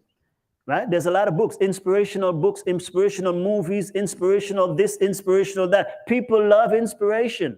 So can you write something that is inspirational? That's why testimonies books are also powerful, because they are inspiring. So a testimony book, or your book about your testimony, your experience, can inspire. Okay? Or if you have thoughts that you can put on paper, they can be inspiring as well. 1 Corinthians, though, here's the other side, because normally we said, again, you want to write things that are positive, uplifting, and so forth, but sometimes you got to write warnings. Right? A lot of the prophets wrote warnings. The book of Revelation is about warnings as well. So God gave a whole load of warnings in the book. Paul says, I write these things to warn you. I preached a sermon last year or year before here. Heed the warnings, 7 warnings that God gives, right? So warnings, I can write warnings to my children. Your book don't have to be for everybody. You can write a book of warnings for your kids. All right? So think about that too. That can be something. I'm giving you more ideas from God on how you can write books, how you can write things, blogs, whatever they may be, how you can create content. So what warnings do you want to give the world? This is another way to look at this, is where you can write a book if you're in the latter season of your life or the late season of your life. You can now write a book. What would I tell my younger self or the next generation of my experiences? What to do better? Right? There's several books like that. A lot of people, success people, millionaires, will write books on what we can do, how the next generation can thrive, et cetera, et cetera. That's why we buy them, because someone has achieved or done a lot of things. So now they're looking back and they're saying, here are the bumps in the road, so you don't have to repeat the mistakes that we did. That's a good book to write about. Then we have 2 Corinthians chapter 2, verse 9. Correction, reproof, and rebuke. This is why a lot of books about politics and those type of things, where people write about the government and so forth and the corruption that's going on. They're writing rebukes and corrections and reproof to those in authority and so forth and whatnot. So you can write a book about that as well. If you see a lot of drama going on in the church and so forth, you write a book about it. You write a book about anything. I'm just saying, I'm giving you examples because that's what we find in the Bible too. The Bible has all of it. So why not write about it too? Right? And so we need to learn. So you can't just read only on the positive too. Sometimes you might have to read this, because if I have a problem in my life, I need to read about the rebuke so I can also be corrected as well. But most importantly, though, people don't like rebuke. Actually, the heart is more stiff and rebellious the more it's corrected. So we want to mingle our rebukes with correction and encouragement and exhortation. This, to me, is the powerful thing today of why you have this big crave for self-help books. Right? And some of us will be like, well, we shouldn't read self-help book. Well, if they're helping, they're helping. I'm just saying, because many of us read them too anyhow. But I'm saying is, self-help book doesn't have to be about all self, because we need help indeed. But when you mingle faith with it, when you mingle spirituality with it, it takes it a different level. Right? So you can write a so-called self-help book, make it a God-help book then. But either way, The whole purpose there is about inspiring and exhorting or encouraging someone who's depressed. You don't want to, if you're going to write a book to help people who are depressed, it is not going to help you by rebuking only or to focus on the negative. No, they need encouragement and exhortation so they can be inspired. So you see how we can mingle several of these, right? Inspiration, encouragement, exhortation, those kind of go together. Revelation chapter 1, verses 11 and 19 also talks about writing about prophetic insights, revelation of what most people do not understand. This, I think, is something where if you look at it, for example, here he says, write what you see, what is to come, right? I believe that in the last days, the God has spoken in his word that people will have dreams and visions. He will pour out his spirit upon all flesh. So the spirit of God is still moving upon men and women to inspire them with music, with books, with all these different things that they put in different formats to communicate the message. So if you have any prophetic insights, any strategies, anything that can help in your workplace, in your family, in this area, what? All of it. So when we say prophetic insight, it doesn't have to be relegated to the church only. Do you realize that a lot of, I read on, for example, Mr. Tesla, who was given the idea on some of these things related to electricity, the gentleman who invented polio, they all received these things in a vision. It's documented and it's public out there. They receive these things as insights, prophetic insights. So God can give you prophetic insight on your job about solving relationship problems, right? 7 things you should never do in your relationships. Or here's what you do if you want to have love, joy, peace, and happiness all the days of your life. All right? All of those are wonderful things, right? How to find your soul mate without sacrificing your soul. That's a beautiful book title right there. Right? Somebody who's into that stuff, you can write that. How to find your soul mate without sacrificing your soul. Man, if I was into that genre, I probably would write the book myself because that's a good title. I'd buy that book right there. Right? I want my son and my daughter to read that book. Okay. Already. Now, I'll give you one last chance. I want you to write what you're going to write about. Settle it now that this is what you're going to write about. Okay? Settle it what you're going to write about. All right, Joel, if anybody has a question, let me know. I'm going to give you a moment. If you want to ask questions, you can put them in the chat or you can email greaterrandolph@gmail.com. I will be able to answer the questions here. Remember, I'm trying to get all of these things by 6 o'clock, okay? It's now 4:40. So as you can see, I'm passionate about this stuff. I can just go and I'm like Speedy Gonzalez. But this is a 7 weeks training course that I'm truncated into 3 hours for you. So I got to keep going. So if you do have a question and you want to interrupt me though, feel free to do so. Ask me the question or send it in the chat. Or if you want, you can actually email it and we'll take a look at it. So now we've covered now the first steps. Okay. So now I promise that in the ads or in the, on the website where we introduced this to the community, we said that we're going to help you to gain clarity. So I think objective number 1 is there. You should now be clear on why you want to write a book, who it's for already, and what you're going to write about. The rest of the stuff, we answer the question of how to actually get it done, which we've been giving you hints here and there, but we'll get into more of the how. So let's go into step number 2 now. Step number 2 is all about producing, right? So 1 is plan, number 2 is produce. This is for us to get going now. We're going to talk about how to write it, how to design it, and how to edit it. Those 3 things right there, because after we've done these 3 things, we're kind of ready to move forward and publish it. Okay, so we're going to talk about how to write it, and if you are with me here, I would put it in quotation marks because writing it is what causes some of you not to write it. Because when you think of write it, you think back to your English class, or when you have to write these long papers or long theses and dissertations and so forth and whatnot, and it was gruesome, it was hard, it was tough, difficult, and you procrastinated because you didn't want to do it because it was unpleasant. So writing a book is not always relegated to physical writing. And I'm going to show you now several ways. I'm going to give you at least 7, okay? Maybe 5 or 7, but minimum 5, 7, or 10. Let's see how many you can handle. How you can actually write a book. Because that's what I'm saying is, with technology today, with the strategies that we've learned over the years, that's why now we can indeed help people to write a book in 1 hour, in one day, in 1 week, 1 month. We give everybody at least 7 weeks though, because everybody don't have the same drive and determination. But clearly, as you've seen from the videos, as you've seen from some of our students, as a matter of fact, I give them maximum of 100 days because I don't go beyond that. I'm like, listen, I can't waste time. My time is valuable and I don't have time to go. If you want to spend years write your book, that's your business, okay? Matter of fact, let's put this there. And I know Dr. Cooper don't mind because she's a professional woman. This book she was actually having published by a professional company.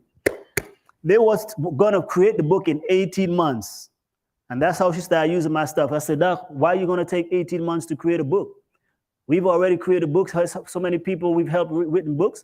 And you can get your book done before then. So interestingly, they already had this book in the works. She had already given them the manuscript. And they were still working on it. And we went ahead and said, listen, let them do that. And I will prove to you that all of those ways are archaic. And she went ahead and we created this book. And it was done. It was written, edited, designed, promoted, became a #1 best-selling. And this one was still not done yet. Yeah. Matter of fact, when we finished designing this stole the back design from us. And that's a professional company. They stole the back design because, again, we show you your book is more than simply a book. It's a business card. So I said, you're professional.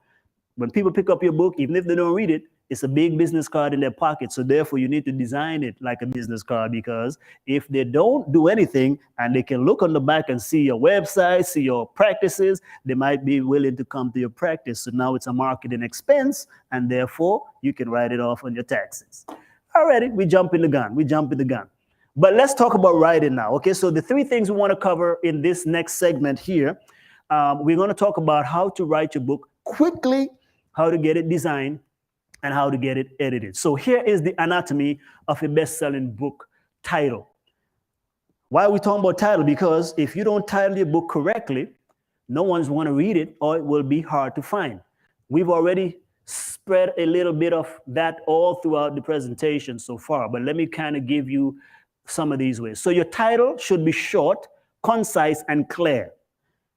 It should be attention-grabbing. It should speak about your system, your process, or your framework. What do we mean by that? Your solution to the problem that your reader has. Okay? So for example, here we have 7 keys to effective preaching. It already tells me what it is, even if the person don't read the subtitle. The subtitle enhances the title, but people should be able to get what your book is all about. Because a good book title is good marketing, meaning it attracts your ideal reader and repels the one that you don't want. And that's why we just say your book is not for everybody, okay? For example, this book is not for everybody. This book is for people who are interested in preaching. So if you're not interested in speaking, it repels you, which is good because you only want to focus on the people that need your stuff, right? If you're not into health, Dr. Cooper's book on health is not going to help you. Okay, but notice again, in the system, in the title, you already get the idea. For example, here, the certainty of God's promises. I'm establishing that God's promises are certain and sure. Already, monetize your skills. Even if you didn't know what it's about, you already got an idea. Somehow, this is talking about how I can take my skills and monetize it. Isn't it so? And that's what the system is about. The system is going. So in other words, whatever you're going to say in the book, in the chapters, it should be hinted at minimum in the title. But if it is the title, then even better. Okay? So 7 keys. I'm not expecting 5 keys, nor am I expecting 10 keys. I'm expecting 7. Are we seeing it there? Okay. So short title. Now your subtitle is longer, but it's descriptive. So in other words, your subtitle describes your title. So it should be related and not totally disjointed, right? So it should give a specific promise, outcome, benefit, solution, or result. Alrighty? Are we there? So in other words, your title says what, but your subtitle says how you're going to do the what. Yeah? Are we there? Make sense? If that's not clear, Joel, you might monitor in the chat there. So again, let's try to bring it. Short title, Okay, short title. You don't want the title to be super long.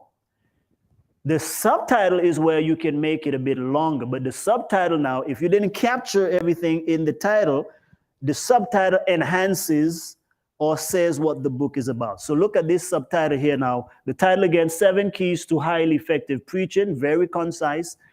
Then it says, Powerful Lessons on Preaching Transformational Sermons. I love that. It's not about preaching topical sermons. It's not about preaching titillating sermons. It's about preaching transformational sermons, meaning that sermons that will transform your life. I want to read this book. I want to read that book. So, and by the way, the subtitle can be long and it can be short too. But notice, because I've learned this, Amazon is a search engine. So this is high level stuff. This is for the advanced class. But the reason I don't mind stuff in the subtitle is because in the subtitle, when the book goes on Amazon, the more descriptive it is, it helps people to find the book. So as it were, you're putting keywords in the subtitle so that now when people search on Amazon and Google, they'll find your stuff. So let's look at a long subtitle. So now strategic secrets, very simple, right? 2 words, monetize your skills, 3 words, very simple title. But let's look at the subtitle now. Strategic secrets, you might not know what it's about. So that's why even the cover helps to define, because now I have a key there, the key to something. So it says the most effective success strategies that you will ever need to achieve greatness in your life and career. That's kind of a long, but it still is explaining what the strategic secrets is all about. So in other words, I'm giving you secrets to help you to achieve greatness in where? In your personal life or in your career. Now this one now, monetize your skills. Here's how we describe it. How to leverage your education, expertise, and experiences. Isn't that what I've just been saying throughout this whole thing here too? Right? And turn it into we leave it out there. Some of you are not comfortable with that, yeah? So that you can make a lasting impact, fund your dreams, and sustain your God-given mission, message, or cause. That's why we want you to monetize your skills. So now, if you're uncomfortable with money, this will help you out, because it's saying now, the reason why you want to monetize your skills, by the way, you don't have to go back to school, because you should already have what we said, your education. If you don't have it, you have expertise. If you don't have that, you have experiences. So anybody that can use this. But notice purpose. We're trying to pull out purpose and not just simply finances. The purpose is so you can make a lasting impact. That's speaking to spirituality and heart. So you can fund your dreams. Now that's speaking to our material needs. Then it says to sustain your mission, your message, or the cause that God has given you. Isn't that a good title? I think it's a good subtitle and a title together. Okay? So let's find another one here. Esme Patty's book, This I Declare. Again, 3 words in the title. Subtitle, a collection, so I know it's many, it's more than one, of inspirational poems. So not just poems, but inspirational. And the word inspirational is a power word when it comes to search engines, right? Poems to restore hope, love, and the peace of God. So right there, I can tell this is spirituality. So if I'm not into spirituality, I probably wouldn't get this book. So, but if I'm into spirituality and poems, then I want to get this book. Because even This I Declare, if we didn't say it was poems, off the bat, you wouldn't know it was poems. So that's what we're saying. We are enhancing the title to give further clarity. So This I Declare, it could be anything. But here, the subtitle now captures the meaning of the title. A collection of inspirational poems, but what do the poems do? They restore hope, meaning maybe I feel down. Love, maybe I feel unloved and I don't have peace. And that's what the poems are supposed to do, to give me peace. Are we getting it, my brothers and sisters? Are we getting it there? And even for those of you who are who are online here, not of my faith persuasion, you're still a brother, sister, anywho. Okay? I'm going to call you brother, sister, because that's how I talk. Amen? Now, here's a good friend of mine. By the way, if you don't get this book, you must get it, okay? This is the best book on how to pay off your debts very quickly that I know of today.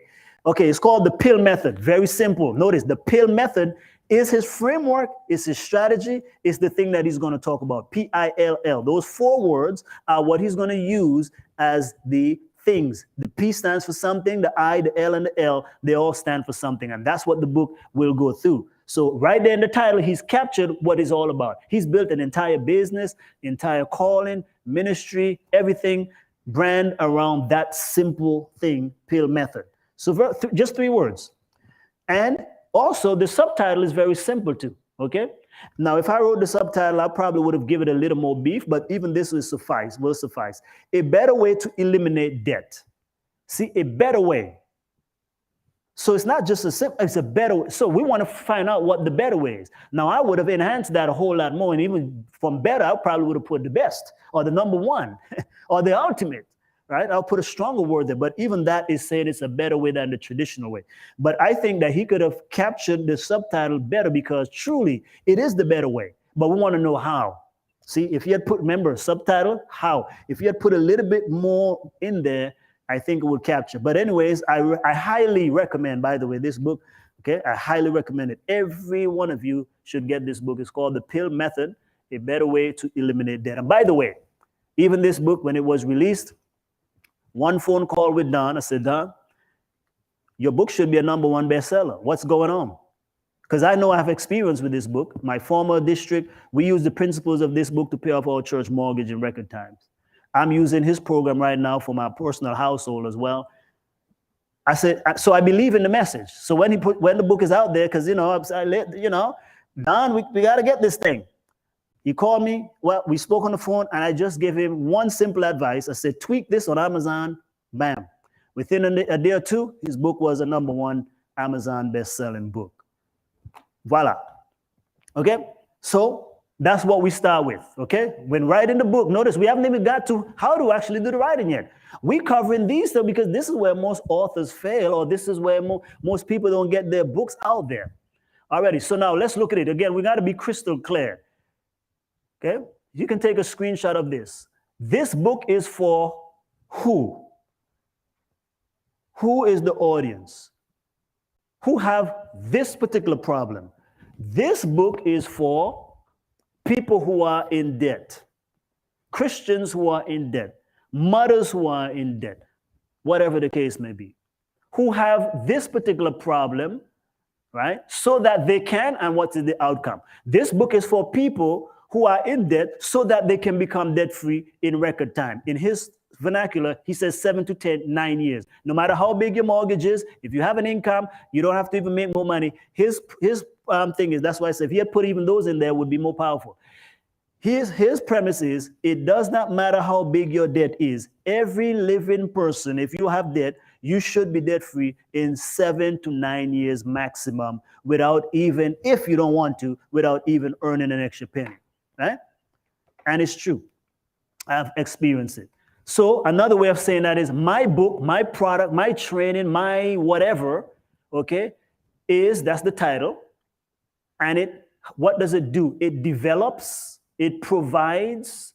So you are now defining, right, the thing that it's going to do to help so-and-so solve such and such a problem so that once they finish, they can be in this position. So now, for example, let's break it down. Monetize your skills. Notice how the title comes in there. My book, Monetize Your Skills, okay, what does it do? It helps people take their education, expertise, and experience, and what are they going to do? Turn it into a product, program, or service. And what's going to happen? What's the outcome? They will be able to fund their dreams, sustain their mission, their message, their cause. You see that? That's what we're saying. Dr. Cooper's book on the health, again, we go back. Get healthy for life. This is helping people who are not healthy get healthy, but for life. How so? By making them be able to now live longer, stronger, and more energetic life. So that's the outcome. That's the promise. Remember, people are buying stuff for themselves. They need a solution. I want to lose weight. Your book should tell me how to do it. If your book is about vegan recipes, it should also be tasty, right? Not just, it should be tasty. So that's why in my wife's book, which unfortunately, I'm so sorry, I don't even have a copy here, but it's about tasty recipes. So we put that in there because people want good tasting recipes. Notice even this one, the plant-based cookbook, I have incredibly, because some people feel that vegan and vegetarian food doesn't taste good, right? It tastes like cardboard, and some of it do. Some of it does, rather. Use good English. But here we are saying it's incredible and it's incredibly delicious. So now I'm saying, oh, really? And anyone can make it. Okay, I'm going to try it. I'm going to try it.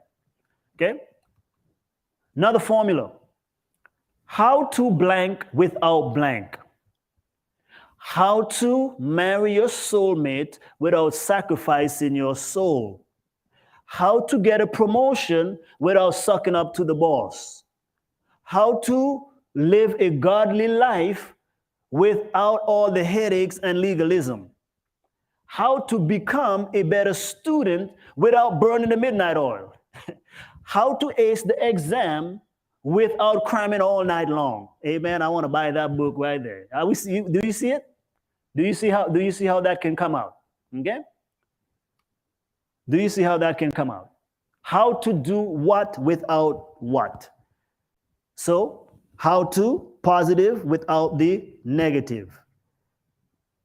Okay? How to tune up your car without being a mechanic. How to make a doctor's salary without being a doctor. How to make $1 million without having investments or something like that. Okay? Make sense? Alrighty, so let's move on. What's the easiest and simplest way to create a winning book title? Is to look at other book titles and model yours. Let's go back there. What's the easiest and simplest way to create a winning book title? Is to look at other book titles and model. Notice I said model, not steal, model. We're not trying to do things the hard way, folks. We're trying to do things the simple way. So now let me show you how I use this for my own book, Monetize Your Skills. So Monetize Your Skills, I say, okay, Tony Robbins is a best-selling author, New York Times, and he has at that time it was a recent book called what? Money Master the Game. So I say, I like this book and the way it's designed. So I say, well, how can I take what he has done and create something similar on my book cover? You notice that right there? So Money Master the Game, very simple title. So I got Monetize Your Skills. That fits the part where he has for Money Master the Game. Then it says the subtitle. So I didn't have my face on there, but I know it needs to be a central picture.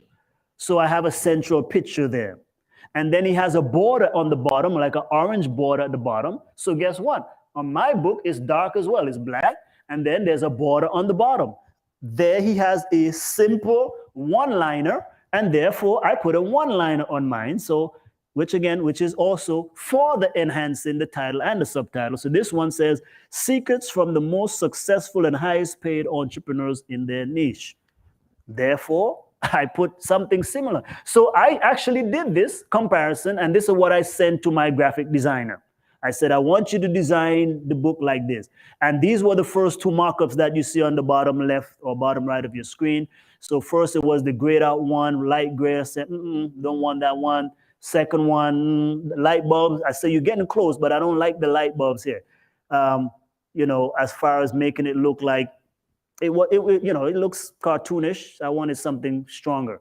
Then the one with the $sign in it was good, but the bulb is upside down. So I said, no. I said, okay, we're going to keep that one, but I want you to flip the bulb around because I think that's a good idea, right? You are monetizing your skills. Your ideas equals income.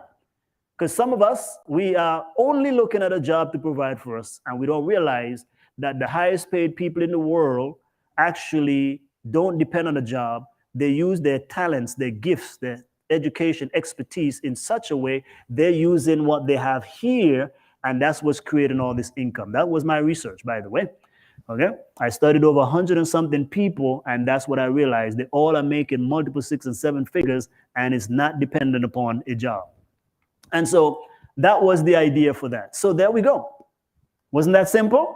Now I'm showing you it doesn't have to be hard, right? That's why we say you don't have to spend weeks and months and years figuring this thing out.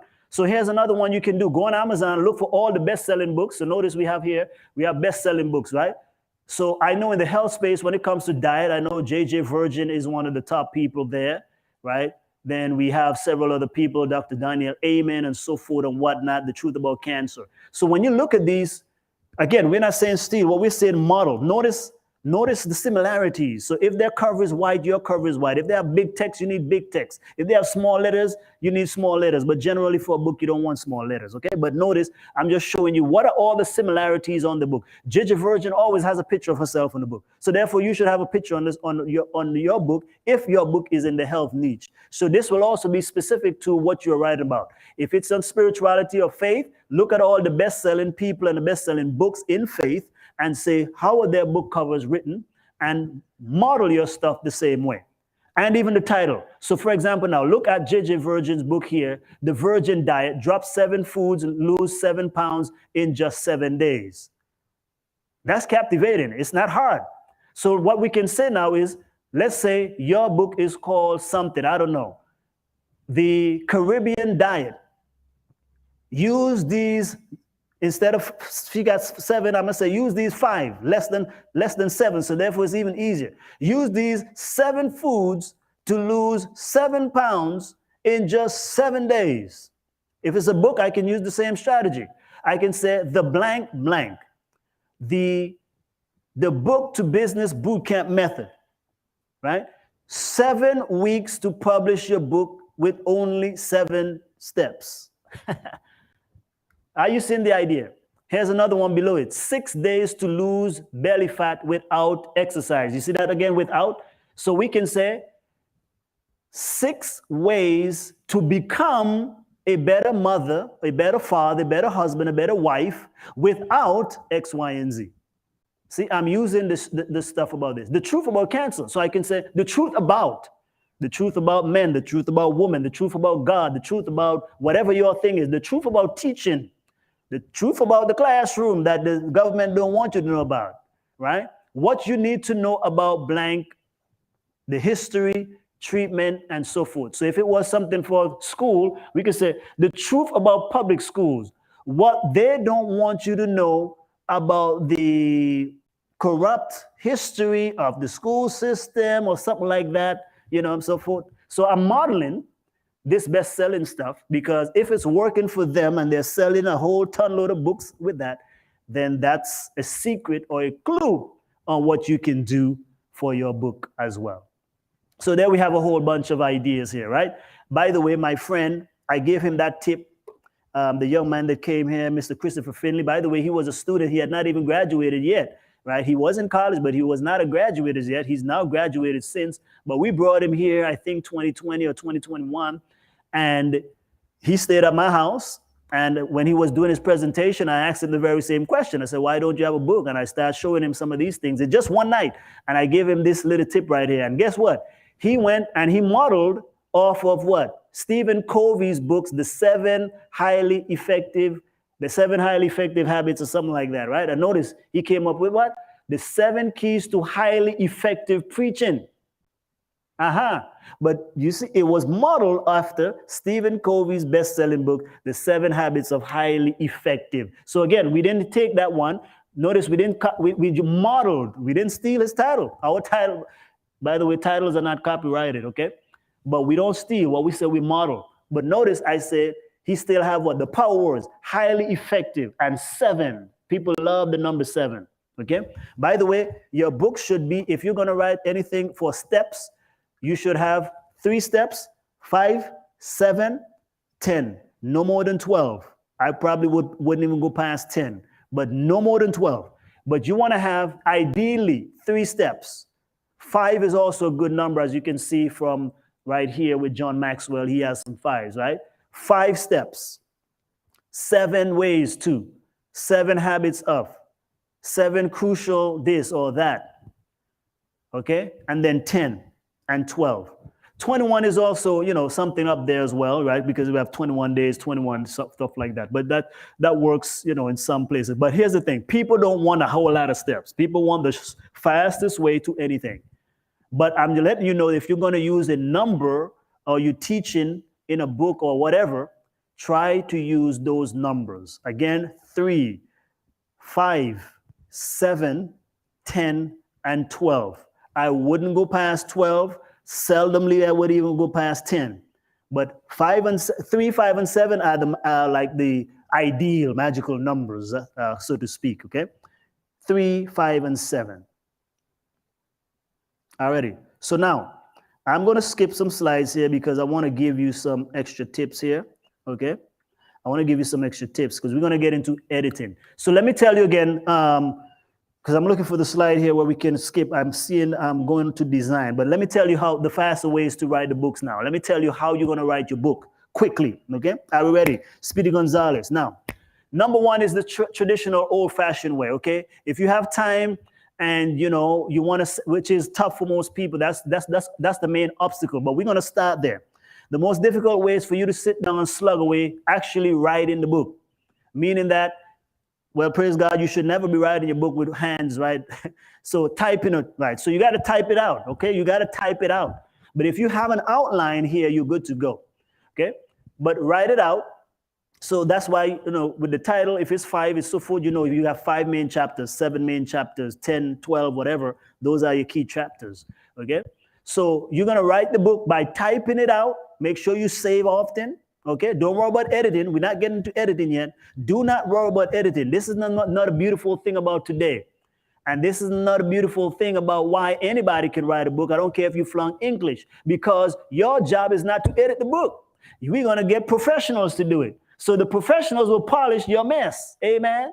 So that's another reason why you don't have to be obsessed and worried about whether or not your book is going to be this, because we're going to have the pros to be able to help us make our book sound good. Amen. I didn't learn that in my first book. I did everything, which I say, never again would I try to edit my own book or my own works. Okay. You don't have to worry about editing, because that helps you also to be fast in getting it out your head. Okay. Just get it out your head. So number one, again, you're going to write the book, physically write the book, okay, save it. And then, of course, we're going to take that, submit that to our editor. Number two, think about this, though. Think about this. Are we getting excited now? The second quickest way to write your book now, or another fast way to write your book, rather, okay, because you'll choose which is the fastest for you. But this here, don't miss it at all. You want to speak your book. Chance, what do you mean? Because I can speak faster than I can write. And that's how. That was my secret to writing a book in an hour. I had the outline, because just like now, just like when I preach, right? I generally have an outline. And because I'm speaking about what I know, it's already in me. So I can just bring it out. And what I do now, here's how is it going to be written? Well, don't worry about how it's going to be written first. Let's speak it. So imagine, or get a group of people and speak to them. You train them. And now we're going to take that content that you spoke and we're going to transcribe it. And when you finish transcribing it, you send it to the editor. You are done. You are done. Isn't that a fast way? That's a super fast way. So when I did my book in 1 hour, which was the transition to civilian life, my part of that book, what I did is put it on a wall. I still have the sheet of paper at home. I have a big legal size or drawing size paper, tape it on the wall. I had my my Blue Yeti mic, and I was pretending I'm teaching, and I spoke through my entire parts of the book. Then I take it. I didn't even look at it again. I took it. I sent it straight to the transcriptionist. And after the transcriptionist was done, they sent it over to the editor. The editor polished it up. And then I sent it to my designer. And voila, my book is done in an hour. How much work did I do? 1 hour's work. Now, and even the transcription didn't take that long either. I think it took about either 1 day to be able to do as well. Yeah. So the editor probably took the longest, which is about 3 days. Normally my editing it takes about 3 days, maybe 5, never more than that generally. So that's the secret right there. Another way you can do it is recording. That's what Ivor Myers did. Ivor Myers' testimony, he went to a church like we have here.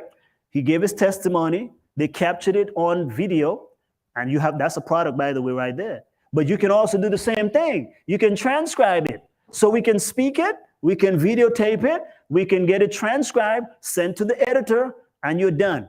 The editor edit the books. Of course, you might want to review it and then send it over to the design people to get the book done. You're not designing the book. Don't do like I did 5 years, learning graphic design, learning Photoshop, learning InDesign so I can design my own book, the cover and the interior. That's a hot mess. We don't do that anymore. That's wasting time. Okay? Let the pros do their job and you focus on what you're a pro at. They can't write the book. You can write the book. So you focus on what you do and let them do what they do best. Make sense? Already. So now we have, let's go off the screen here. So, okay. So now we have writing it literally. Then we have speaking it. We have videotaping it. But here's another way you can get it done.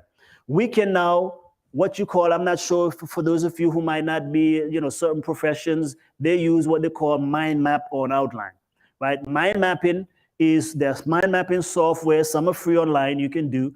You just create all the connection points. So for example, the book has 7 chapters, 7 ways to lose weight in 7 days. Already? Here's what you need to do. Number 1, nutrition. Number 2, exercise. Number 3, this and that. So I write all of that out. And then now you can have somebody to create the content for you, or you go ahead and do the same thing. You speak it out, you videotape it out, send it off. So you see you have multiple ways. If you are good at just writing and you can write fast, of course, do that too. Because you're going to use a semblance of probably all of these strategies. But now you know more than one way. I'm telling you the fast way because our goal is to get your book published by the holidays, for Christmas at least. Okay, if you're ambitious, you can get it done by Thanksgiving. Already? But at the bare minimum, you need to get it out for Christmas so that other people can get the book for the holidays. People are buying a lot of stuff for the holidays.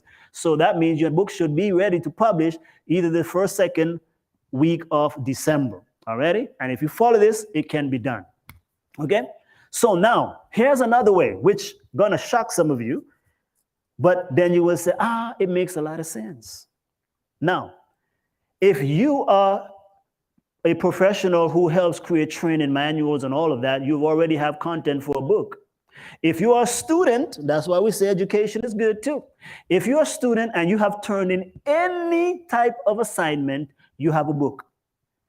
Turn your homework, your paper, your dissertation, your thesis into a book.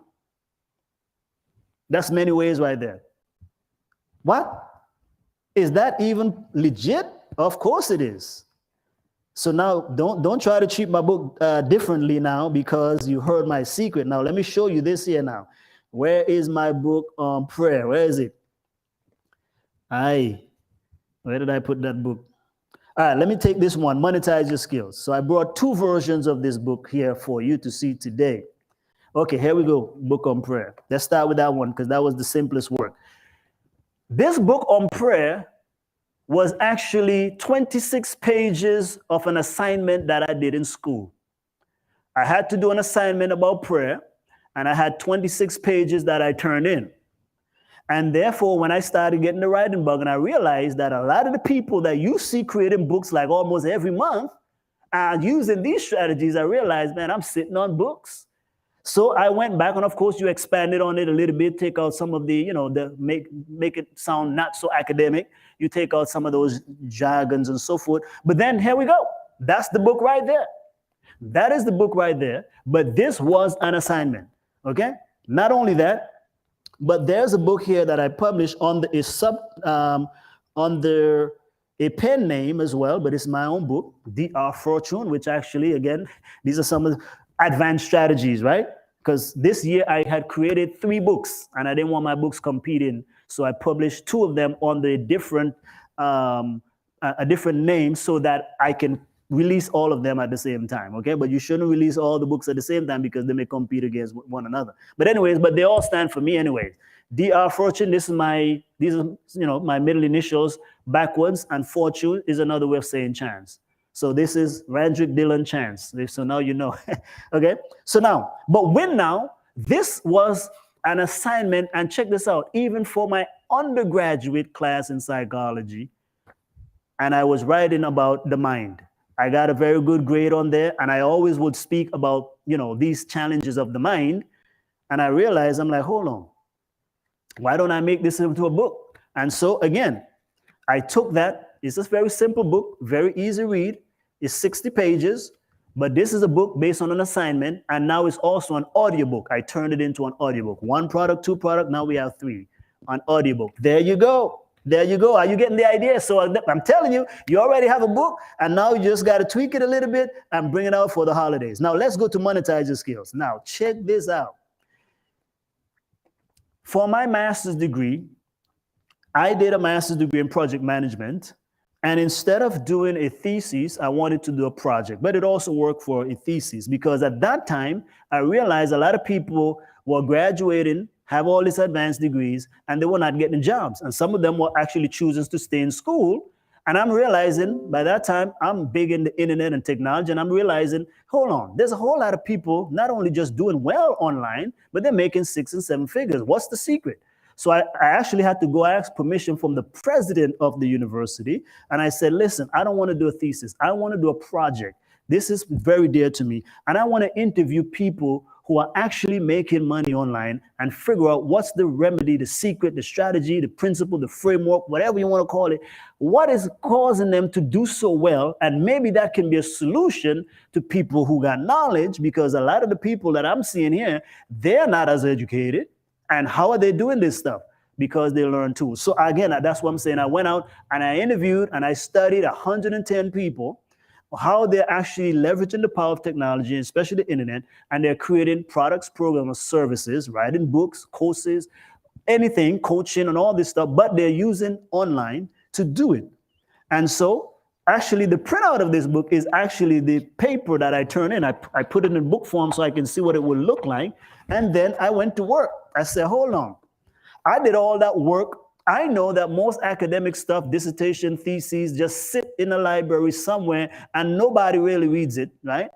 Not even the people who actually, when you take your defense, they don't read all of that stuff.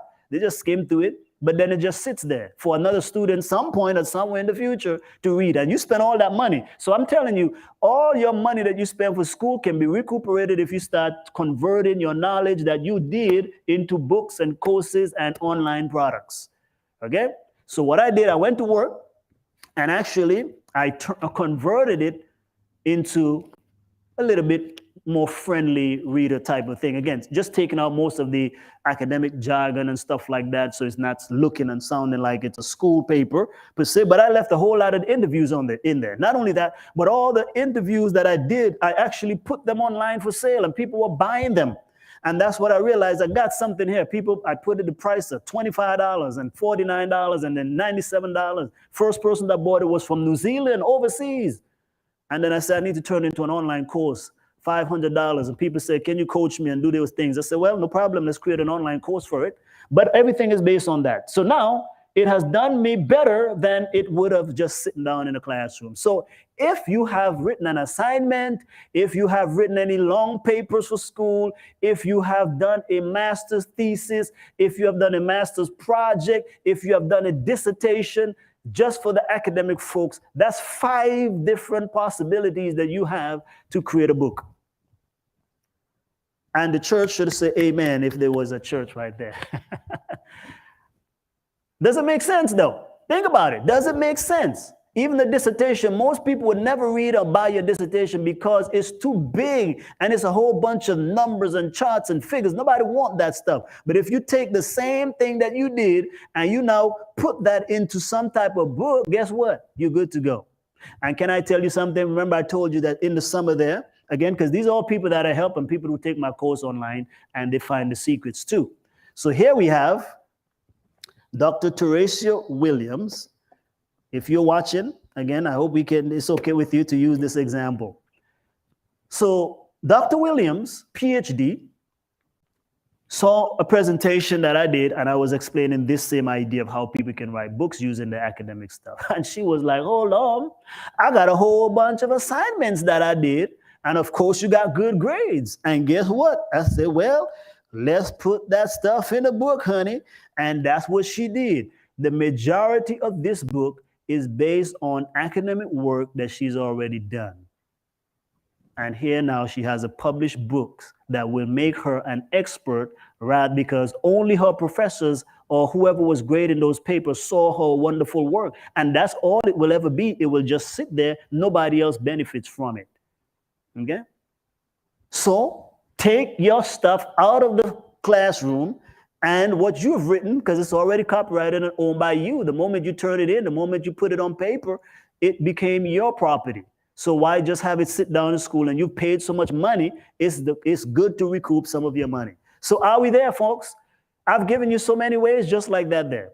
So you want to, the fastest way, I would say, is to speak it or videotape it, then take it to a transcriber, then have the transcriber send it to an editor, you review it, and then straight from there, send it off to be created. That's what we're going to cover now, how to get your book designed, okay?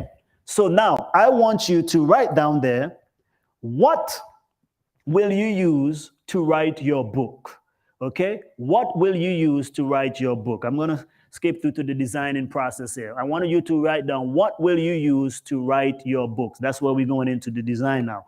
What will you use to write your book? Will you write it physically by you just typing it out on a computer?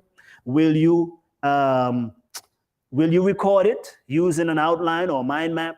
Will you go somewhere and have a small audience and maybe speak to them, train them on there, talk to them about it, and use that to create the shell at least, and then have an editor do it for you? There's another way which we haven't covered, but I don't want you to focus on that right now. That's more advanced stuff, and that might cost more money. But is ghostwriting. You can do a ghostwriter project, right? That's another way. Ghostwriting meaning somebody will write the book for you, and then you are the one who actually owns the book. By the way, all these presidents, politicians, so forth, they don't write their book. It's somebody else writing their book for them. But generally, it all depends on who you get to write it. But that can be a very expensive undertaking. But even there's some people who will do it for, if you got the money like that, hey, why not spend it? You have a book anyways. You think all these movie stars also sit down and write their books? No, honey. Actually, it's ghostwriters primarily that writes their books for them. Already? And then you have the preachers, all these preachers that you see, the big mega church preachers and so forth. Every week they have almost, it's like every week or every month or so, they're coming out with a brand new book. Well, the way they're doing it is they're converting their sermons. So pastors, if you're listening to me or anybody who teaches, turn your sermon series into a book. I'm teaching a series right now on worship. It's already got about 10 sermons on there. And I'm not just going to have that sit down there because, again, I can only preach it maybe once in the church. But am I going to just let that content sit down? I've spent so much. I've been on this for over 2 months now studying this thing. I'm not just going to have that sit down there and just, whenever people go back and watch it. No, I'm going to turn it into a book or a course and teach it. Okay, so more people can benefit beyond the pews of the church. So there you go. You can have a ghostwriter write your book. Let me give you one other way. Another way is collaboration, that's what we call co-authorship. Right? So there's a good friend of mine right now, Tanita Johnson, and she does a lot of anthology work, right? But what she does is she will get 12 people together, 7 people, so that each of them just do one chapter. So think about that's another fast way you can get your book done. Get a collaboration of 5, 6, 7 people. If your book is going to be 5 chapters, get 5 people. If it's going to be more, or you said 2 chapters in a book. And what you do is you just do your 1 or 2 chapters. They do their 1 or 2 chapters, you bring them all together, and now you have a book. So instead of you fighting to do the whole entire book, all you got to do is 1 chapter or 2 or maybe 3. I wouldn't go more than 3. If you got to do more than 3, might as well do the whole book. So I'm saying do 1 or 2 chapters and let other people, by the way, that's an advanced strategy too, because we're not going to cover all that today, but here's the way. That's one of the ways you can also fund your book and get the money to print and publish. So what you do is you are the main author, but you charge other people. And you tell them they need to pay you a certain amount of money to get a chapter or 2 in your book because you are making them an author as well, but they don't have to write the whole book. And by the way, that's how celebrity branding does it. That's what I had to learn from them. All of these people, again, that you see out there, the big names, so-and-so, I wouldn't mention them, right? That's for our private, thing, and when we teach this on an advanced level. But a lot of these people that you see out there who are books, that's how many of them even started or what they do now. They just create 1 chapter in the book. 1 chapter. But because they are in there, they are what? Automatically an author as well. There you go. That's the best marketing program out there. So again, do you see so many options? Who can you collaborate with? So maybe you can't do it all yourself. That's what I'm saying is you can get 2 or 3 people together to write a weight loss book or a cookbook. Say, hey, you do 2 things on that, 2 things on that, or share your best knowledge. If somebody's good on parenting, bring 5 parents together. Say, teach 2 of the best strategies that you know about parenting, and let's bring them together and create a book. So you give them 2, 3 weeks. It's easy to write that book, write 2 or 3, chapters rather than writing an entire book. So if each of them do that, and let's say you give them even a month, right? We're October, November, by mid-November, you should be done. We take the rest of the month to design it, one more month if you want to do 2 months, because this rest of the process is not yours anymore. Once you've already created the content for the book, you don't have to do anything else. Because the design and the editing, the editing is not you, the design is not you, and the publishing, it doesn't have to be you either, but you can upload it to Amazon for free. Let me clap myself right there. Alrighty. So now I want you to write right now, before we get into design real quick. We are now at 5:28, so I got 32 minutes. So I'm going to give you just a moment right now to actually write down, how do you want to create or write your book? Okay, are you going to collab a co-author on there? Are you going to use some academic work that you've done in the past, assignment, long papers, dissertation, theses, whatever it may be? Are you going to use those? Are you going to speak it? Are you going to write it? Are you going to, whatever you're going to do? I give you a whole lot of opportunities to do so, okay? If you have the money, are you just going to ghostwrite it? Hey, there's nothing wrong with that, because even with the ghostwriting, you can give the people the outline, the content, say, hey, I want a book about so-and-so. Here is the outline. I don't have time, but these are the things I want you to write about. I want you to put in there, give it to them. That's their expertise. Let them do the hard work, and you're good to go. All right? You're good to go. Alrighty, so let's take a moment and do that while I get a sip of water here. Okay, so that's what you're going to do. You're going to write down right now, how is it that you want to create your book before the holidays?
Alrighty, family.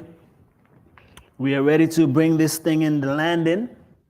We got 30 minutes, so I'm going to go like Speedy Gonzalez here. I hope that you have been blessed by this presentation. Again, we all want to be good stewards of the manifold gifts and talents that we have. And this is just one other way that we can impact the world and make a difference.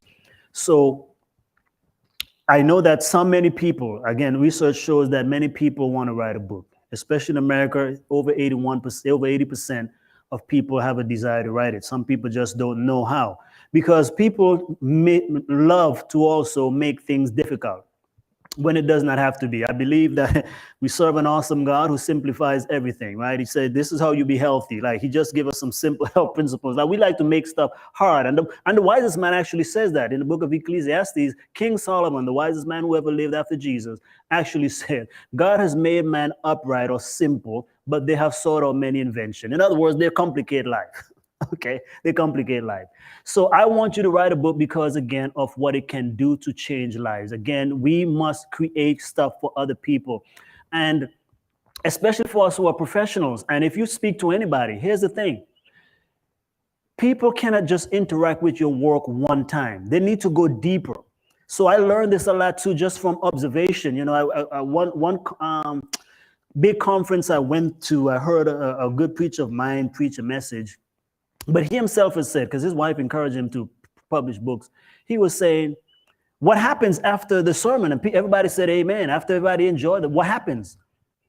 That's it. But he said, with a book, they can go deeper, they can study more. Because think about it too. God could have still been speaking to us audibly, you know, that's still one way he speaks to us, yes. But he left us his book. Right? Because he knows, like, these people here, I got to write it down for them, because let me tell you, there's some forgetful somebodies, okay? But I'm just saying, your book, though, can transform people's life. Think about it. All of education, no matter where you go in the world, there has to be a textbook of some sort. No matter how much technology we have, we still need a book, because here's the thing, even if the book is digital, we got to learn from something. So it has to be written and documented. So that's the power of books. We cannot ever, even though the wisest man also said, of the making of many books, there is no end. That doesn't mean we stop. It means, indeed, until this world ends, we will always be writing books. Why not have yours over there? Not only that, but you have something to say that I don't have to say. Not only that, but you have people to reach that I cannot reach. So put your message in a book, and we're going to show you how to now put it in other things as well. But the book is like the launch part, okay? So let's talk quickly about designing now, because after you've now, planned your book, you've seen how to produce it in a fast way. Once you have that document, some people call it a manuscript, whatever you want to call it, I just simply keep it as content. Once you have enough content that you want to publish, don't worry about the rest of it, because that's not your job. Send it to a designer. Now, a designer, not everybody who's a graphic designer is necessarily able to create the book, right? But any graphic designer should be able to create a cover, okay? And there's some download material that I need to get to you guys. But if you also go to greaterrandolph.com/gifts download, greaterrandolph.com/gift download, you will be able to download a flow chart that helps you to how to build the book and outline the book and so forth. So many people have commented that it alone was helpful to them. Matter of fact, I have a friend of mine who is also working on his doctorate, but is a businessman in the McAllen area. He said that was the most important little piece of paper, one sheet of paper that he had that helped him to finish his book. And he just finished a business book based on that outline that I have there. It's called Network Like a Millionaire. He actually used this little one sheet to be able to create his book. So go to, again, greaterrandolph.com/gifts download, and you'll be able to download that cheat sheet. I call it the chance book writing flow chart. So it says, okay, this is what you need. This is a little bit example of what it's going to look like. So where can you get it designed? This is for if you get the manual. These are the page numbers that I get in there. But here's what you're going to send to your graphic designer. That's why we did those work first. You can't have a graphic designer design a book without a title. So here's what the graphic designer will need for the front cover. They need the title, the subtitle. They will need also the name of the author. If you want to put in your credentials, you can do that. A call to action sticker, right? They will know what that is, but that's pretty much something like buy now, get it. Or if you are featured on TV, you can put something like that, featured on Forbes magazine, featured on CNN, or whatever outlet you want to put on there, something like that.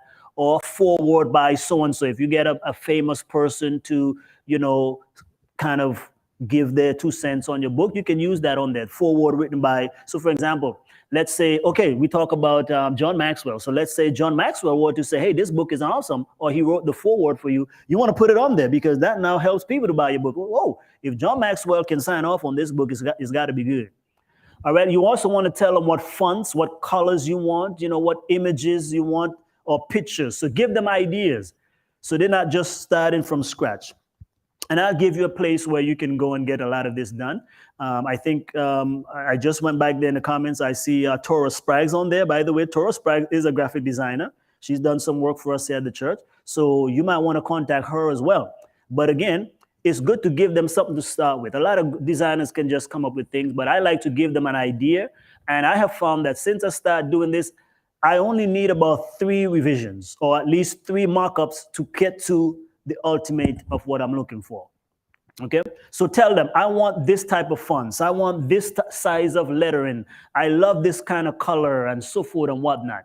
So when we help people write books, actually we give them a Google form and say, give us all this information. On the back cover, you need the main headline and a sub-headline. Now, again, look at some books for ideas on this. Actually, let me show you what one looks like here. So this is my book, Transition to Civilian Life. There we go. It was a co-authored book. On the back side, notice it has a big headline on the top of the back there too. You can replace your military income. Notice that. You can transition with confidence. That is also answering what? Their problems. You see, we go back to the pain point. How am I going to transition? I don't feel comfortable transitioning. I don't know what's going to be like out there. I don't know if I'm going to replace my income and so forth and whatnot. So notice here, all of this, by the way, this is the exact, all these little notes that I have on there, this is exactly what I sent to my graphic designer. And when they bring it back, I give them different things. I say, okay, here's what you need to change. This is what you need to put here. This is what you need to put there, and so forth. So on the back cover, you want to have a description.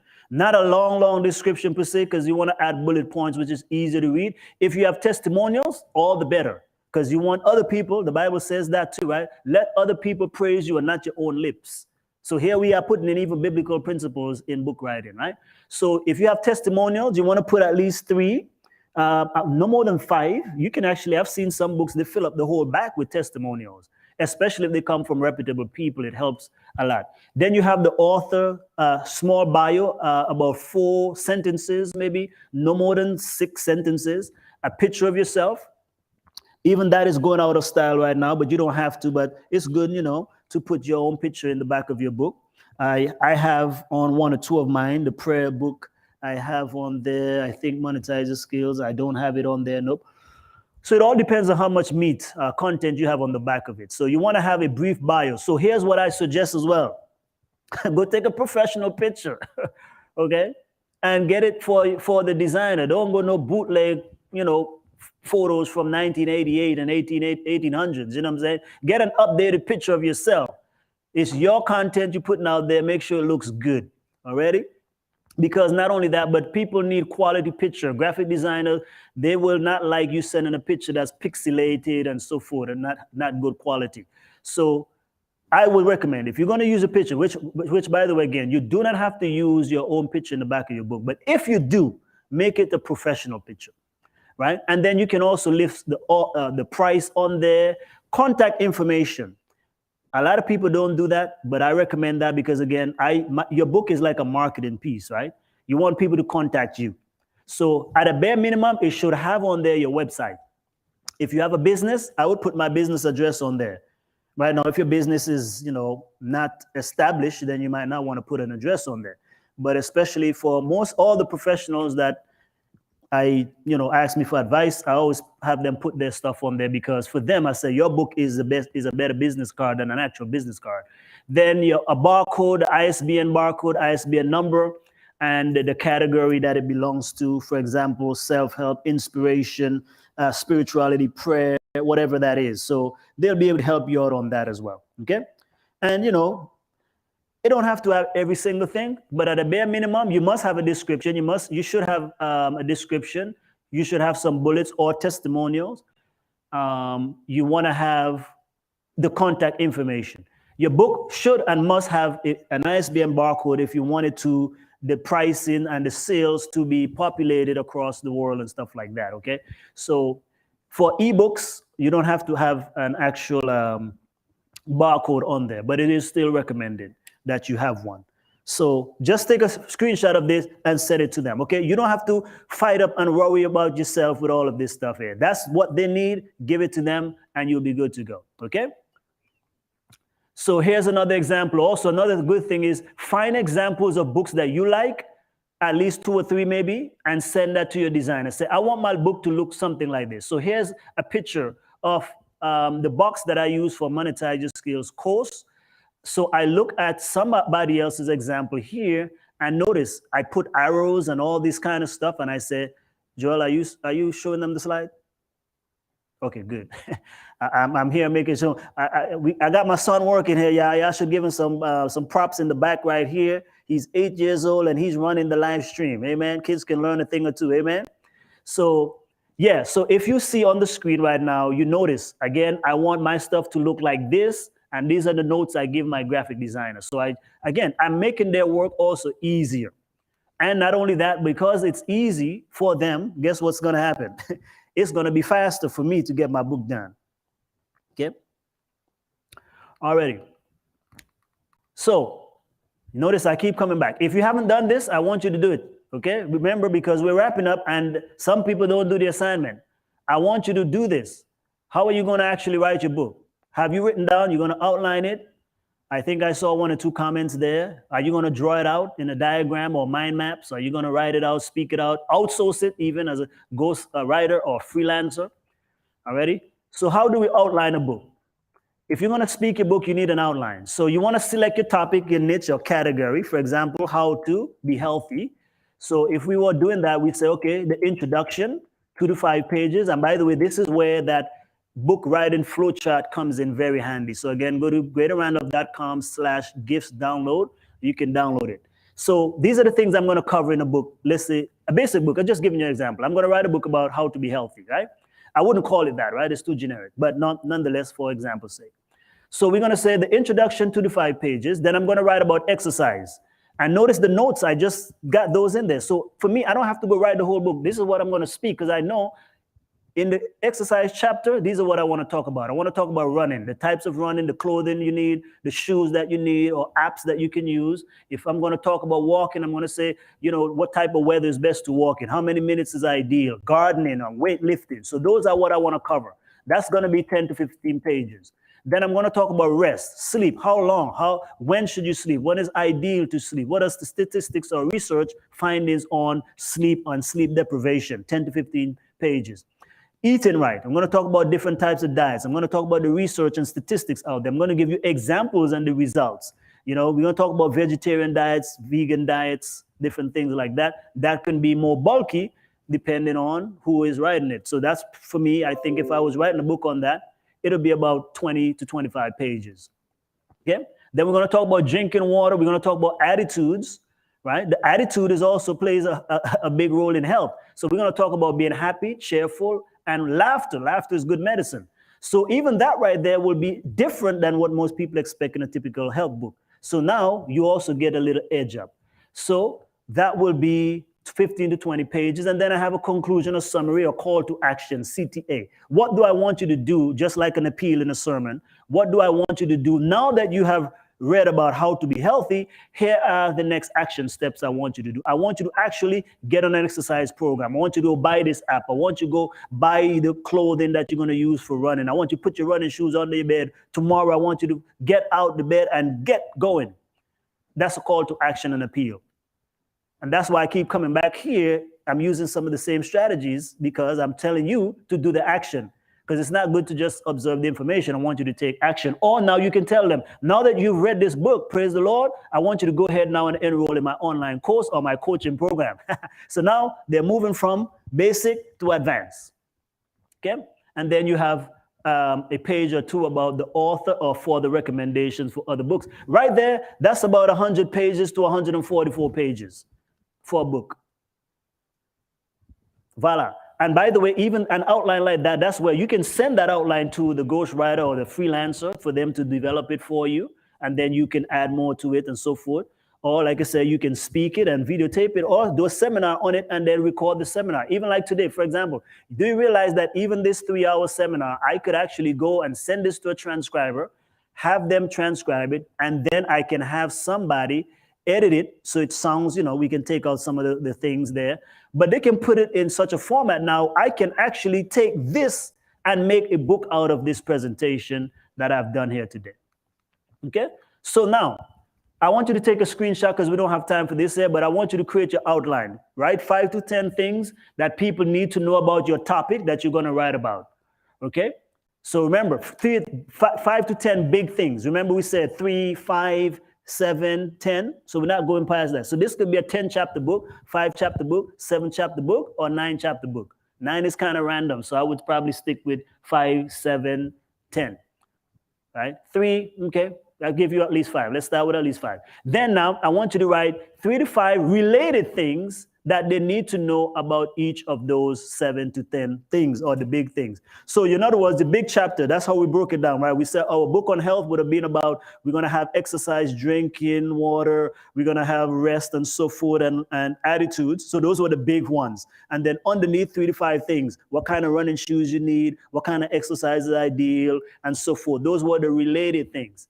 And then out of all of that, what's the number one thing that you need to know? This comes in handy for like, for example, some people may have to read a book 1 or 2 times, but there should be one key thing that people do by the end of a book, just like a good sermon, right? At least what's the one take home? At the end of the day, I want you to know that if you just simply get out and exercise, you will actually be healthy.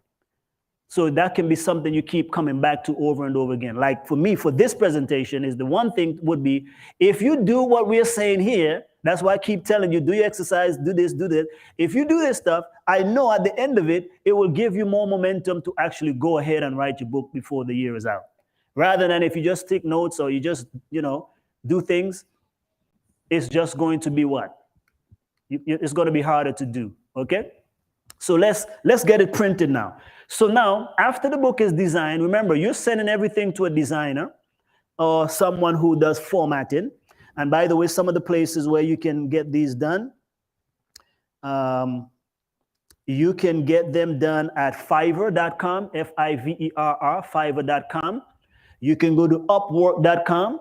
All of these are what is anything you actually need done is always on these things. There's so many freelancers across the world right now. Okay, make sure you have good reviews though. Make sure they have done a lot of projects. So you want to make sure that you're not selecting anybody there who does not have a good rating. Okay, you don't want to be their first project. Okay, so go to Fiverr.com, Fiverr.com. Go to Upwork.com. Okay, Upwork.com or Odesk.com, Odesk.com. And you can also just type in Google, right? Where, book designer, this one, book editor. So, these are all places you can actually find people. Or editors. Don't let your cousin, your brother, your sister edit your book, okay? No, that's out of it. But you can also go to universities and have college professors who are actually like, that's their major, that's their main thing. But the only caveat I have there is that sometimes in the classroom, they will look at writing as if it's academic. So you want to make sure that they understand this is a book for the public. We're not trying to sound academic here. So for me, like, I write the way I speak, okay? That's my signature. So I want when my audience read a book, it sounds like if Chance is talking to them. So I'm going to have some things in my book that might not be so grammatically correct from an academic perspective. Okay? No spelling and all those things. I'm talking, that's not what I'm talking about, typos. But there's some ways I'm going to say something. This happened to me when I was actually writing 2 books.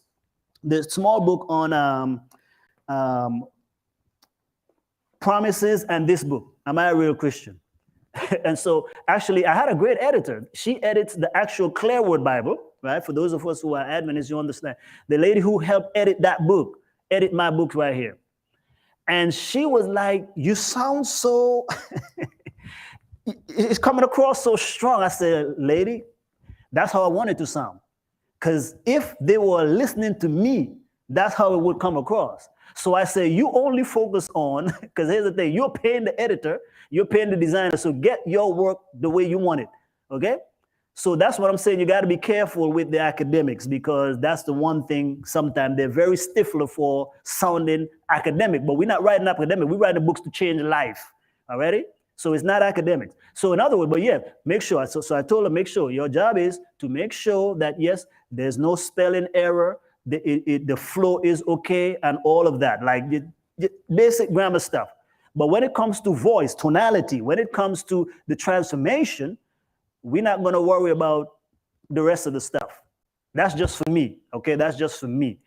Because I believe that that's my signature. I want the way I speak to carry over into my book. Of course, we're not violating too much of the English grammar. But I know, for example, spelling and those things, yeah, those are given. You're not going to have, you don't want those in there.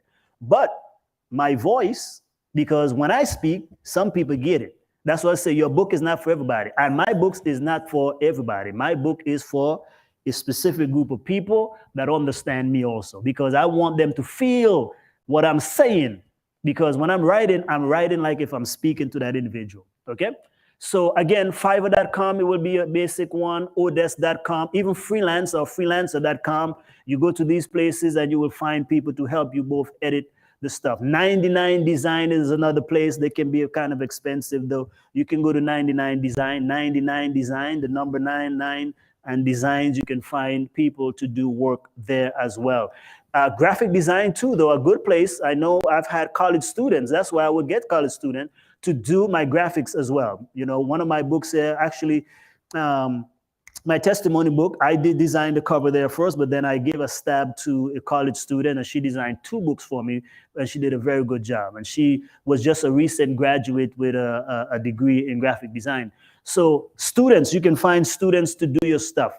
Okay, if you're gonna have with the editing, though, the editing is very serious business. Like to me, I wouldn't wait. I spend the most money actually on editing because I want to make sure the stuff is also good. But I also find editors who understand me because I'm paying them. So I have editors for when I want basic editing. I did one for premium, and when I want it fast, like Express, that's where you pay the most money. So again, I've had grandmamas edit my stuff, but that was their background. Retired people who are looking for an income.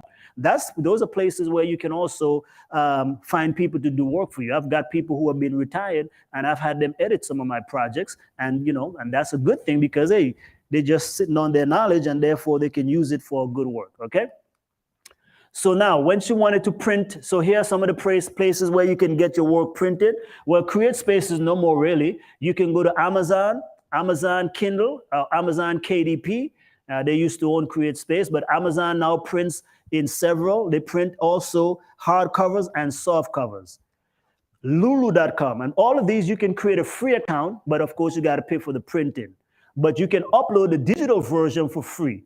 So proofing right here is only for if you're creating a physical book. If you want to do digital, well, you can upload your book there and it's done for free. By the way, we're not covering all of that because when the graphic designer converts your book, should give you a good graphic designer. You want to ask them, are they going to give you the Kindle or the digital version of your book? If they give that to you, voila. So that's why I say you don't got to worry about the rest because they should give you the cover. They give me the interior layout. If it's a print book, the PDF of the print book, and if it's a digital book, then they give me the formats, EPUB formats that I need for publishing on all the other platforms. Okay, so here are the publishing platform. Okay, Nook Press, this is by Barnes and Noble, right? Then you have Bookmasters, is a place where you can print the book. Bookmasters, though, they are a great option if you want large quantities, right? I have one friend of mine, he prints from them.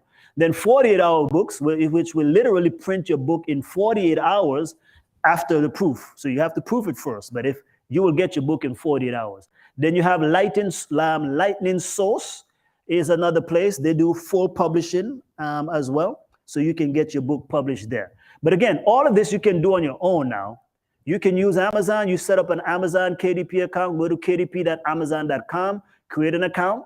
Once the designer gave you the files, it's really simple, guys. You're gonna go in there. It's gonna say upload your book. What's the title of your book? What's the description of your book? Which category is your book? And then give us the file. And then you preview the file. If it's digital, it can all be done in one day. So that's what I'm saying is. So let's say you take a month to write your book. Then the editor takes a week to edit it for you. The graphic designer takes another week. 2 months, your book is done. Because in one day, your book can be ready for publishing. The publishing is the easiest one. The publishing, like I told you, is the easiest one because you're just going to press publish. Okay? So what are your publishing options? Okay? So here are the basic ones, like I said. These are the platforms.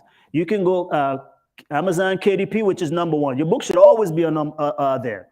You have lulu.com, nukepress.com, actually for Apple as well. Apple iBooks. You want to have your book there on Apple iBooks as well, right? And we give you a lot more, but these are some of the basics. Or just type in online, where can we find books? Where should I publish my books? Now, how do we publish? Here's another fast thing. In today's world, the fastest and best way to publish your book is to publish it yourself. We call it self-publishing. Why? Because the overhead is better. You actually get to keep most of the profits. And not only that, but you can get your book in a day, in a week, however long you take. It's only up to you. Whereas a big publishing company, you got to let people reject you and all this kind of stuff and go around there and wait forever. No. Big publishing company are working in an outdated model, okay? Outdated model. Already, so if you want your book to come out in 18 months, that's their general time frame, then you'll be the stuff. But a whole lot is going to change in 18 months, okay? But you can be making some sales and touching people's lives in 18 months. So I wouldn't recommend that. I recommend self-publishing. So if you have a ministry, this is a good way to get your ministry names out there. Think about Amazing Facts 3ABN. They publish their own books. Then their company is on their books. So here we go. Traditional publishing route is the most difficult route. If you want to do that, right? You have the big names. You have Thomas Nelson, Zondervan. You have Hay House. You have Wiley, Hatchett. All of these, but they don't take little guys or new authors. But not only that, your royalty will most likely be less than $2. Sometimes it is cents. Okay. So imagine doing all this work. That's why many authors are discouraged. You don't realize most of these people, the royalty they get on their book is less than $1. Now, I don't know about you, Saints. I don't want to spend all that time with a book and just end up with less than $1. But self-publishing, basically you are the publisher. There's low to zero barrier of entry. It is the fastest route. It gives you also the full control over everything. You own everything of your book. Whereas in the one before, sometimes you can't tell the publisher what colors to use, how to design the book. Like they pretty much can control your stuff. If they want to change the title, they can do that. But if you self-publishing, all of that is up to you. And you generally get 35% if it's a print book, but generally 70% and more if it's a digital book. Now that beats $1 or less than $1 any day, anytime. Already? But you can also do a hybrid model, right? There are some publishers out there which is hybrid, means they give some semblance of traditional with the print on demand self-publishing kind of way. And these still do, they can be a little bit less, but it's generally 6 months to a year and a half. And some of the places where you can get these done, you have iUniverse, Zulon Press, Westbow Press, Teach Services, those Adventists, that's what they do. Outskirts Press, Tate Publishing, Blurb, and Book Baby. I have a friend of mine, he just published his book with Book Baby, okay? So these are options you can do as well. I'd rather you do the hybrid over the traditional. But I would recommend #1, of course, is the self-publishing. All righty? Now, what are the publishing platform? Again, we go back there. You have Amazon Kindle. You have CreateSpace, which is no longer, but because everything now is done. Because what Amazon used to do, the KDP was simply focused on digital books. CreateSpace was physical. But now they've merged and they do everything. So you have the physical books, the digital books, hardcover books, it's all there. New Press, Lulu, Kobo, Smashword, Apple iBooks, a ton load. Alrighty? You have unlimited options in that regards. Unlimited options are there for you. Alrighty? So, Joel, can you bring me back on the screen real quick? Am I on the screen? Okay. I want to just give you family, because we didn't cover the marketing, right? That's the quick way. So with that, your book is done, right? Remember, publishing, like I said, is the easiest part, because once you click that button on Amazon, submit, if they don't find any errors that you have to correct, which you will send back to whom? Your designer. If there's an issue, you send it straight to your designer. That's all I do. If when Amazon say, okay, we have this issue, need to fix it, I send it back to brother man or sister girl. I say, hey, this is what you need to correct. I just send them the email from Amazon and they fix it. I upload it again, bam. They normally says up to 72 hours, but I have found all my books get published the same day pretty much, right? So it takes about 72 hours to populate the entire Amazon ecosystem. So give me, I know we had 6, right? We had 6, but I started with some videos, so those don't count. Give me at least 5-7 minutes so I can share with you a little bit on the marketing the book, okay? So we're done. By the way, we're done. So that's how you create your book. You plan it out well, come up with a great title, focus on the things you know, the easy stuff, decide if it's going to be a cookbook, a devotional book, whatever it is going to be. The process is the same. If it's going to be a devotional or workbook, basically all you need is a good designer, because here's the thing. It's a whole bunch of blank pages. And you can intersperse the pages with a quotation or Bible verse if it's a faith-based. So that's what I'm saying. At a bare minimum, create your own journal. Because for the holidays, everybody likes journals. So create your own. You've been buying everybody else's journal. Why not buy your own journal? Already? Now, I don't mind you buying my journal. Praise the Lord if you do. But why not create your own? That's why I create my own. Because I have, like I said, over 20-something journals. I love journaling. I journal a lot. And so I say, hey, I'm going to stop buying other people's journals because I do use a lot. So therefore, I'm going to save myself some money. But I want my journal to be my way, right? Because I create them not just only journaling, but I have, some things like books in the beginning of each one. So I kind of, it's kind of like a 2 in 1. So I create books, teach something in the front, and then you go journal. But journaling is very easy. All you need is blank lines and maybe some nice cursive and some nice, things here and there, which your graphic designer can do. So basically, if you want to create a book right now and you don't have anything, but you really want to get it done, do a journal. Because all you need is blank pages, and the graphic designer can do all of that for you.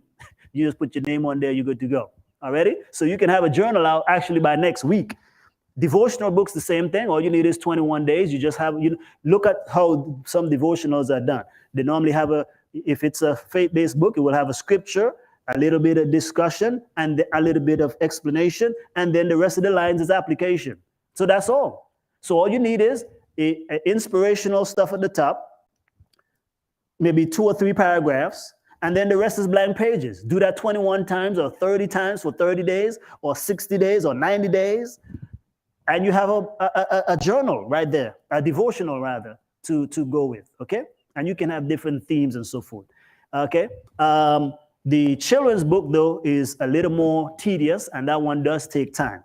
That one does take time. I'm not going to lie if it's a color, because a designer has to design every single page, and it depends on their workload. Now, don't get me wrong, it can still be done, but you're probably going to have to find somebody who that's the only project they're working on, because it's not easy to just do all of this, right? It's full color, so they got to draw everything out sometimes with hands first and then go back and color and so forth and whatnot. So, it's possible still. I always believe in, stuff, but I'm just letting you be realistic. If you choose to do a full-color children's book, you might just want to start with 8 pages, no more than 12 for the first one, okay? If it's a workbook or activity book, then yeah, because inside it's all black and white for the most part, and then they can color it, and then standard cover. So let's talk about marketing real quick. Let me spend about 7 minutes. Give me 7 minutes to talk about marketing real quick. Joel, you can put this one on the screen. So take a screenshot, but I'm just going to talk about it a little bit. So after the book is published, like this part right here is what almost no author think about. We get excited, and that was me too. We get excited. I'm going to write a book, praise the Lord, and then it's not selling and we get discouraged. Because here's the thing. Your book is a product. Like, think about it. It's just like a product. It's like a phone. It's like a car. It's like anything else. If no one knows about your book, how are they going to get it? So this is what most authors right here, this is where the majority, 99.9% of authors, this is where we fall down. Because we are excited about creating a product, but no one ever focus or tell us really about what goes into moving the product. So that's why we always focus on two things, product creation, but product movement. But basically, here's some of the things you want to do. Quickly, to promote your book, when your book is published, and even before, you want to, as it getting closer to release, you want to start thinking about getting interviews, get on TV, get on radio, do webinars, do book reviews, right? Do book readings. You can do all of this. Go to events. Let people know you wrote a book and you want to be part of their events to speak on there. Get other people to sell your book for you. We call that joint ventures and affiliates, right? Let other people sponsor the book. Find other distribution outlets. That's why your book should always be on Amazon. It's free. Lulu is free. Smashword is free. Apple iBooks, I think you just pay a one-time fee, but then after, even Google Books, right? There's so many others, right? So you can promote, you can also do press releases, get a media kit out there, let the news know.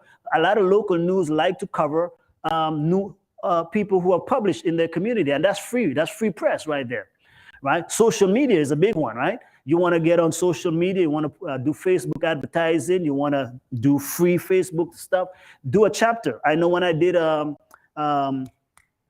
my book on strategic secrets, every morning I would actually cover a chapter, and that was like free content, which became a blog as well. So it was free content. But every day I would actually read a chapter or explain a chapter of the book, and that was the way I kind of get it out there, right? So if you have some money, you want to pay for advertising, it's just like anything else, okay? So there's Google advertising, there's Facebook advertising, there's Bing advertising. Pay somebody, who knows how to market, who has a marketing company. Again, Tora Spraggs has a marketing company. I know, Toronado Marketing. She does graphic design work as well. But you can also go back again to those same platforms, right? Fiverr, now we're drawing blanks now. It's been a while now.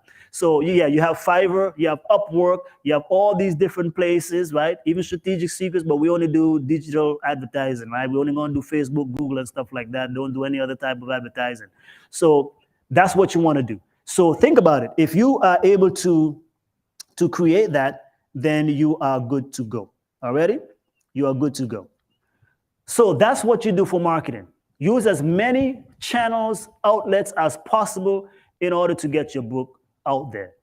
Nonprofits is another good way, because a lot of nonprofits, they like to bring speakers in for things. So that's another way you can get your book out. So just like, for example, my brother here, right? Again, he came to speak to us. If he had his book ready, a lot of people can buy their books. And I love that when people come to speak, I like them to buy everything that people brought, because I know the work that goes in there, but I also know that you might not see this person again. So you might as well maximize everything and take all that they got, right? Teresa Williams, I'm trying to book her for the new year to come and speak to us on her book. So whatever your book is, if you're a faith-based person, man, contact all the churches in your community. Tell them you got a new book. I want to come and do a seminar, workshop, conference, or a sermon or whatever at your church. If it's for young people, I want to come there. If your book is for school, contact the school districts. Get every school district. There are a ton of schools. Certainly one of them is going to buy your book. And imagine if they buy a book for all the students. Wow, you said now you're on you're on another level. Okay? So those are the key ways of marketing. Now here's another way of making a lot of money in the book, is taking the book and turn it into other products. That's especially if you're a ministry. How are you going to sustain your ministry? That's why we say part of our stuff, how to sustain your mission, message, or cause. So you've seen it. You have chicken soup for the soul, for the married people's soul, for the Christian soul, for so and so. So you do a series. Take your one book, turn it into a series, multiple. Dr. Cooper, like I said, now she has Get Healthy for Life for adults. Now we have for kids. She's even make it into a vacation experience for kids. So many other things, right? People make movies. Think about it. A lot of movies are based on books too. That's another way. So that's what we're saying. There's a lot. That's where the big money comes in if that's what you are working on. So, but here's another way. So you have the book. Every book you create, at a minimum, it must be at least 2 or 3 different products. So you have the physical book, paperback, hardcover, and you have an ebook, and then you have also the audiobook. Voila, you can pay somebody $150 to speak your book. Now there are AI softwares that almost sound so close to regular human voice that you can even buy a software and have it speak your book as well. Okay, so a good place for that is Find a Way Voices. And then also Amazon ACX, you can find freelancers who are doing audio work, and they are able to speak your book for you if you don't want to do it. But you can buy a good mic and also do it yourself, okay?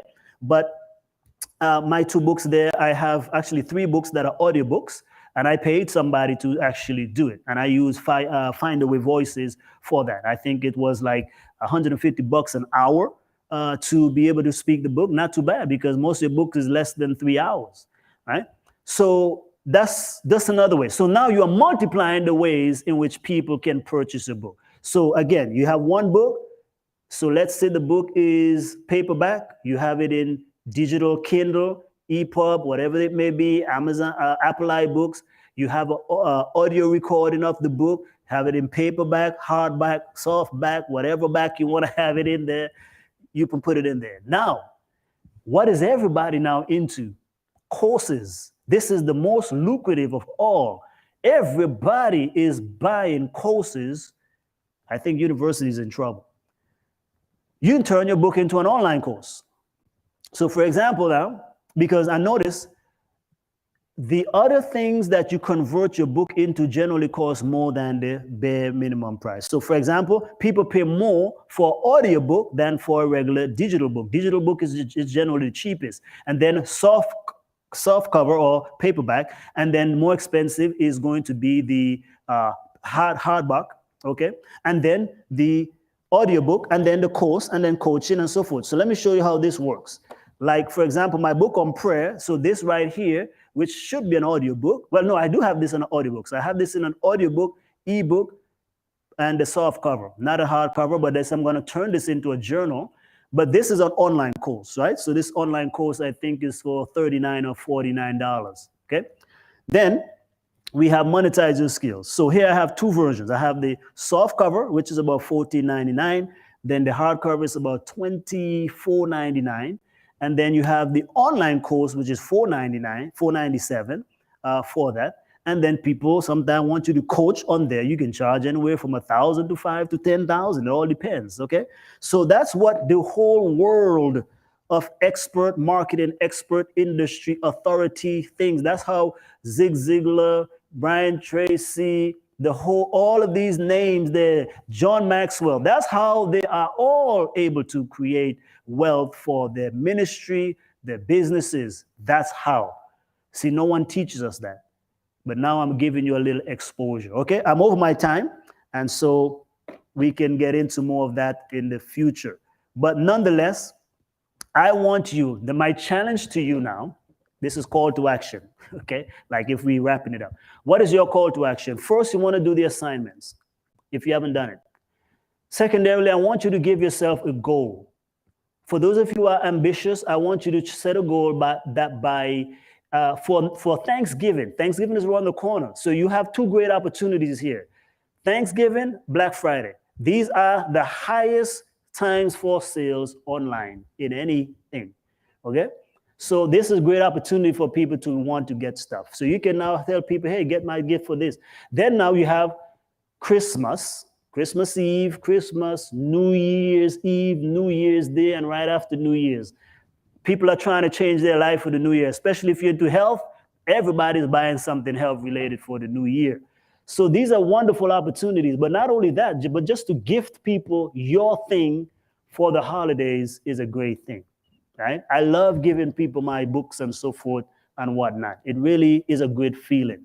So there you go. So you can take the challenge for either Thanksgiving, but no later than Christmas. When we say that though, we mean you must get out at least the second week, because by the third week there we're rolling into Christmas, right? So you want to get it out before, because that's when everybody is purchasing. And then if you're going to give gifts, if you do that type of thing, then guess what? You want to give them your own stuff. I tell you, people will look at you different. And not only that, but now you can open a bigger world, my friends.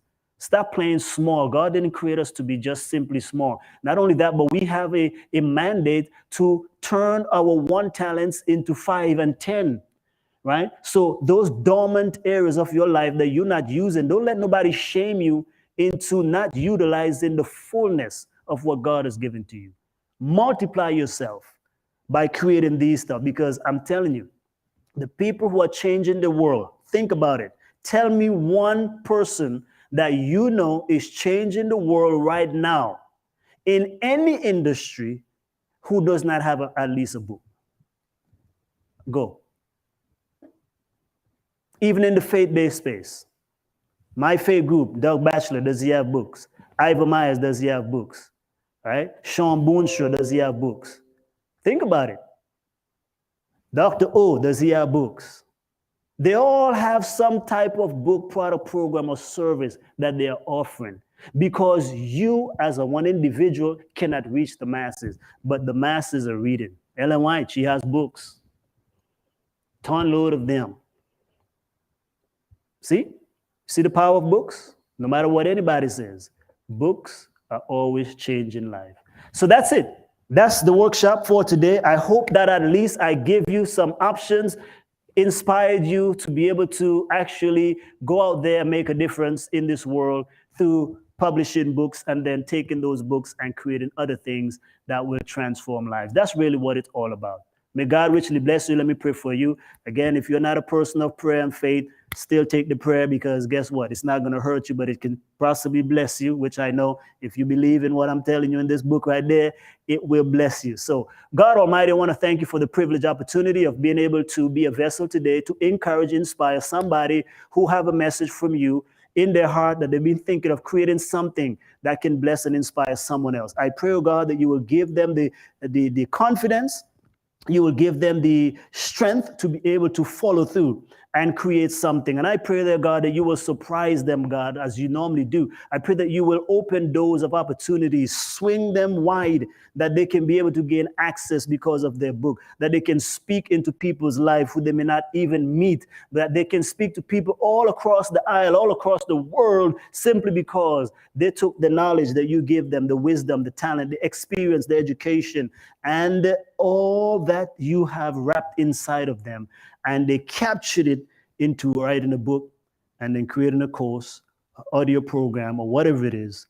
And now other people may even be in your kingdom because of the work that they did, and they did not let their light sit under a bushel, and worse, bury their talent because of fear that they cannot do this. Today we have shown absolutely anybody, any age, with any experience, we don't even have to have mastered English, that we can all write and publish. Bless us to this end, we pray. Amen and amen. God bless you, everybody. That's the end of the presentation. Take care.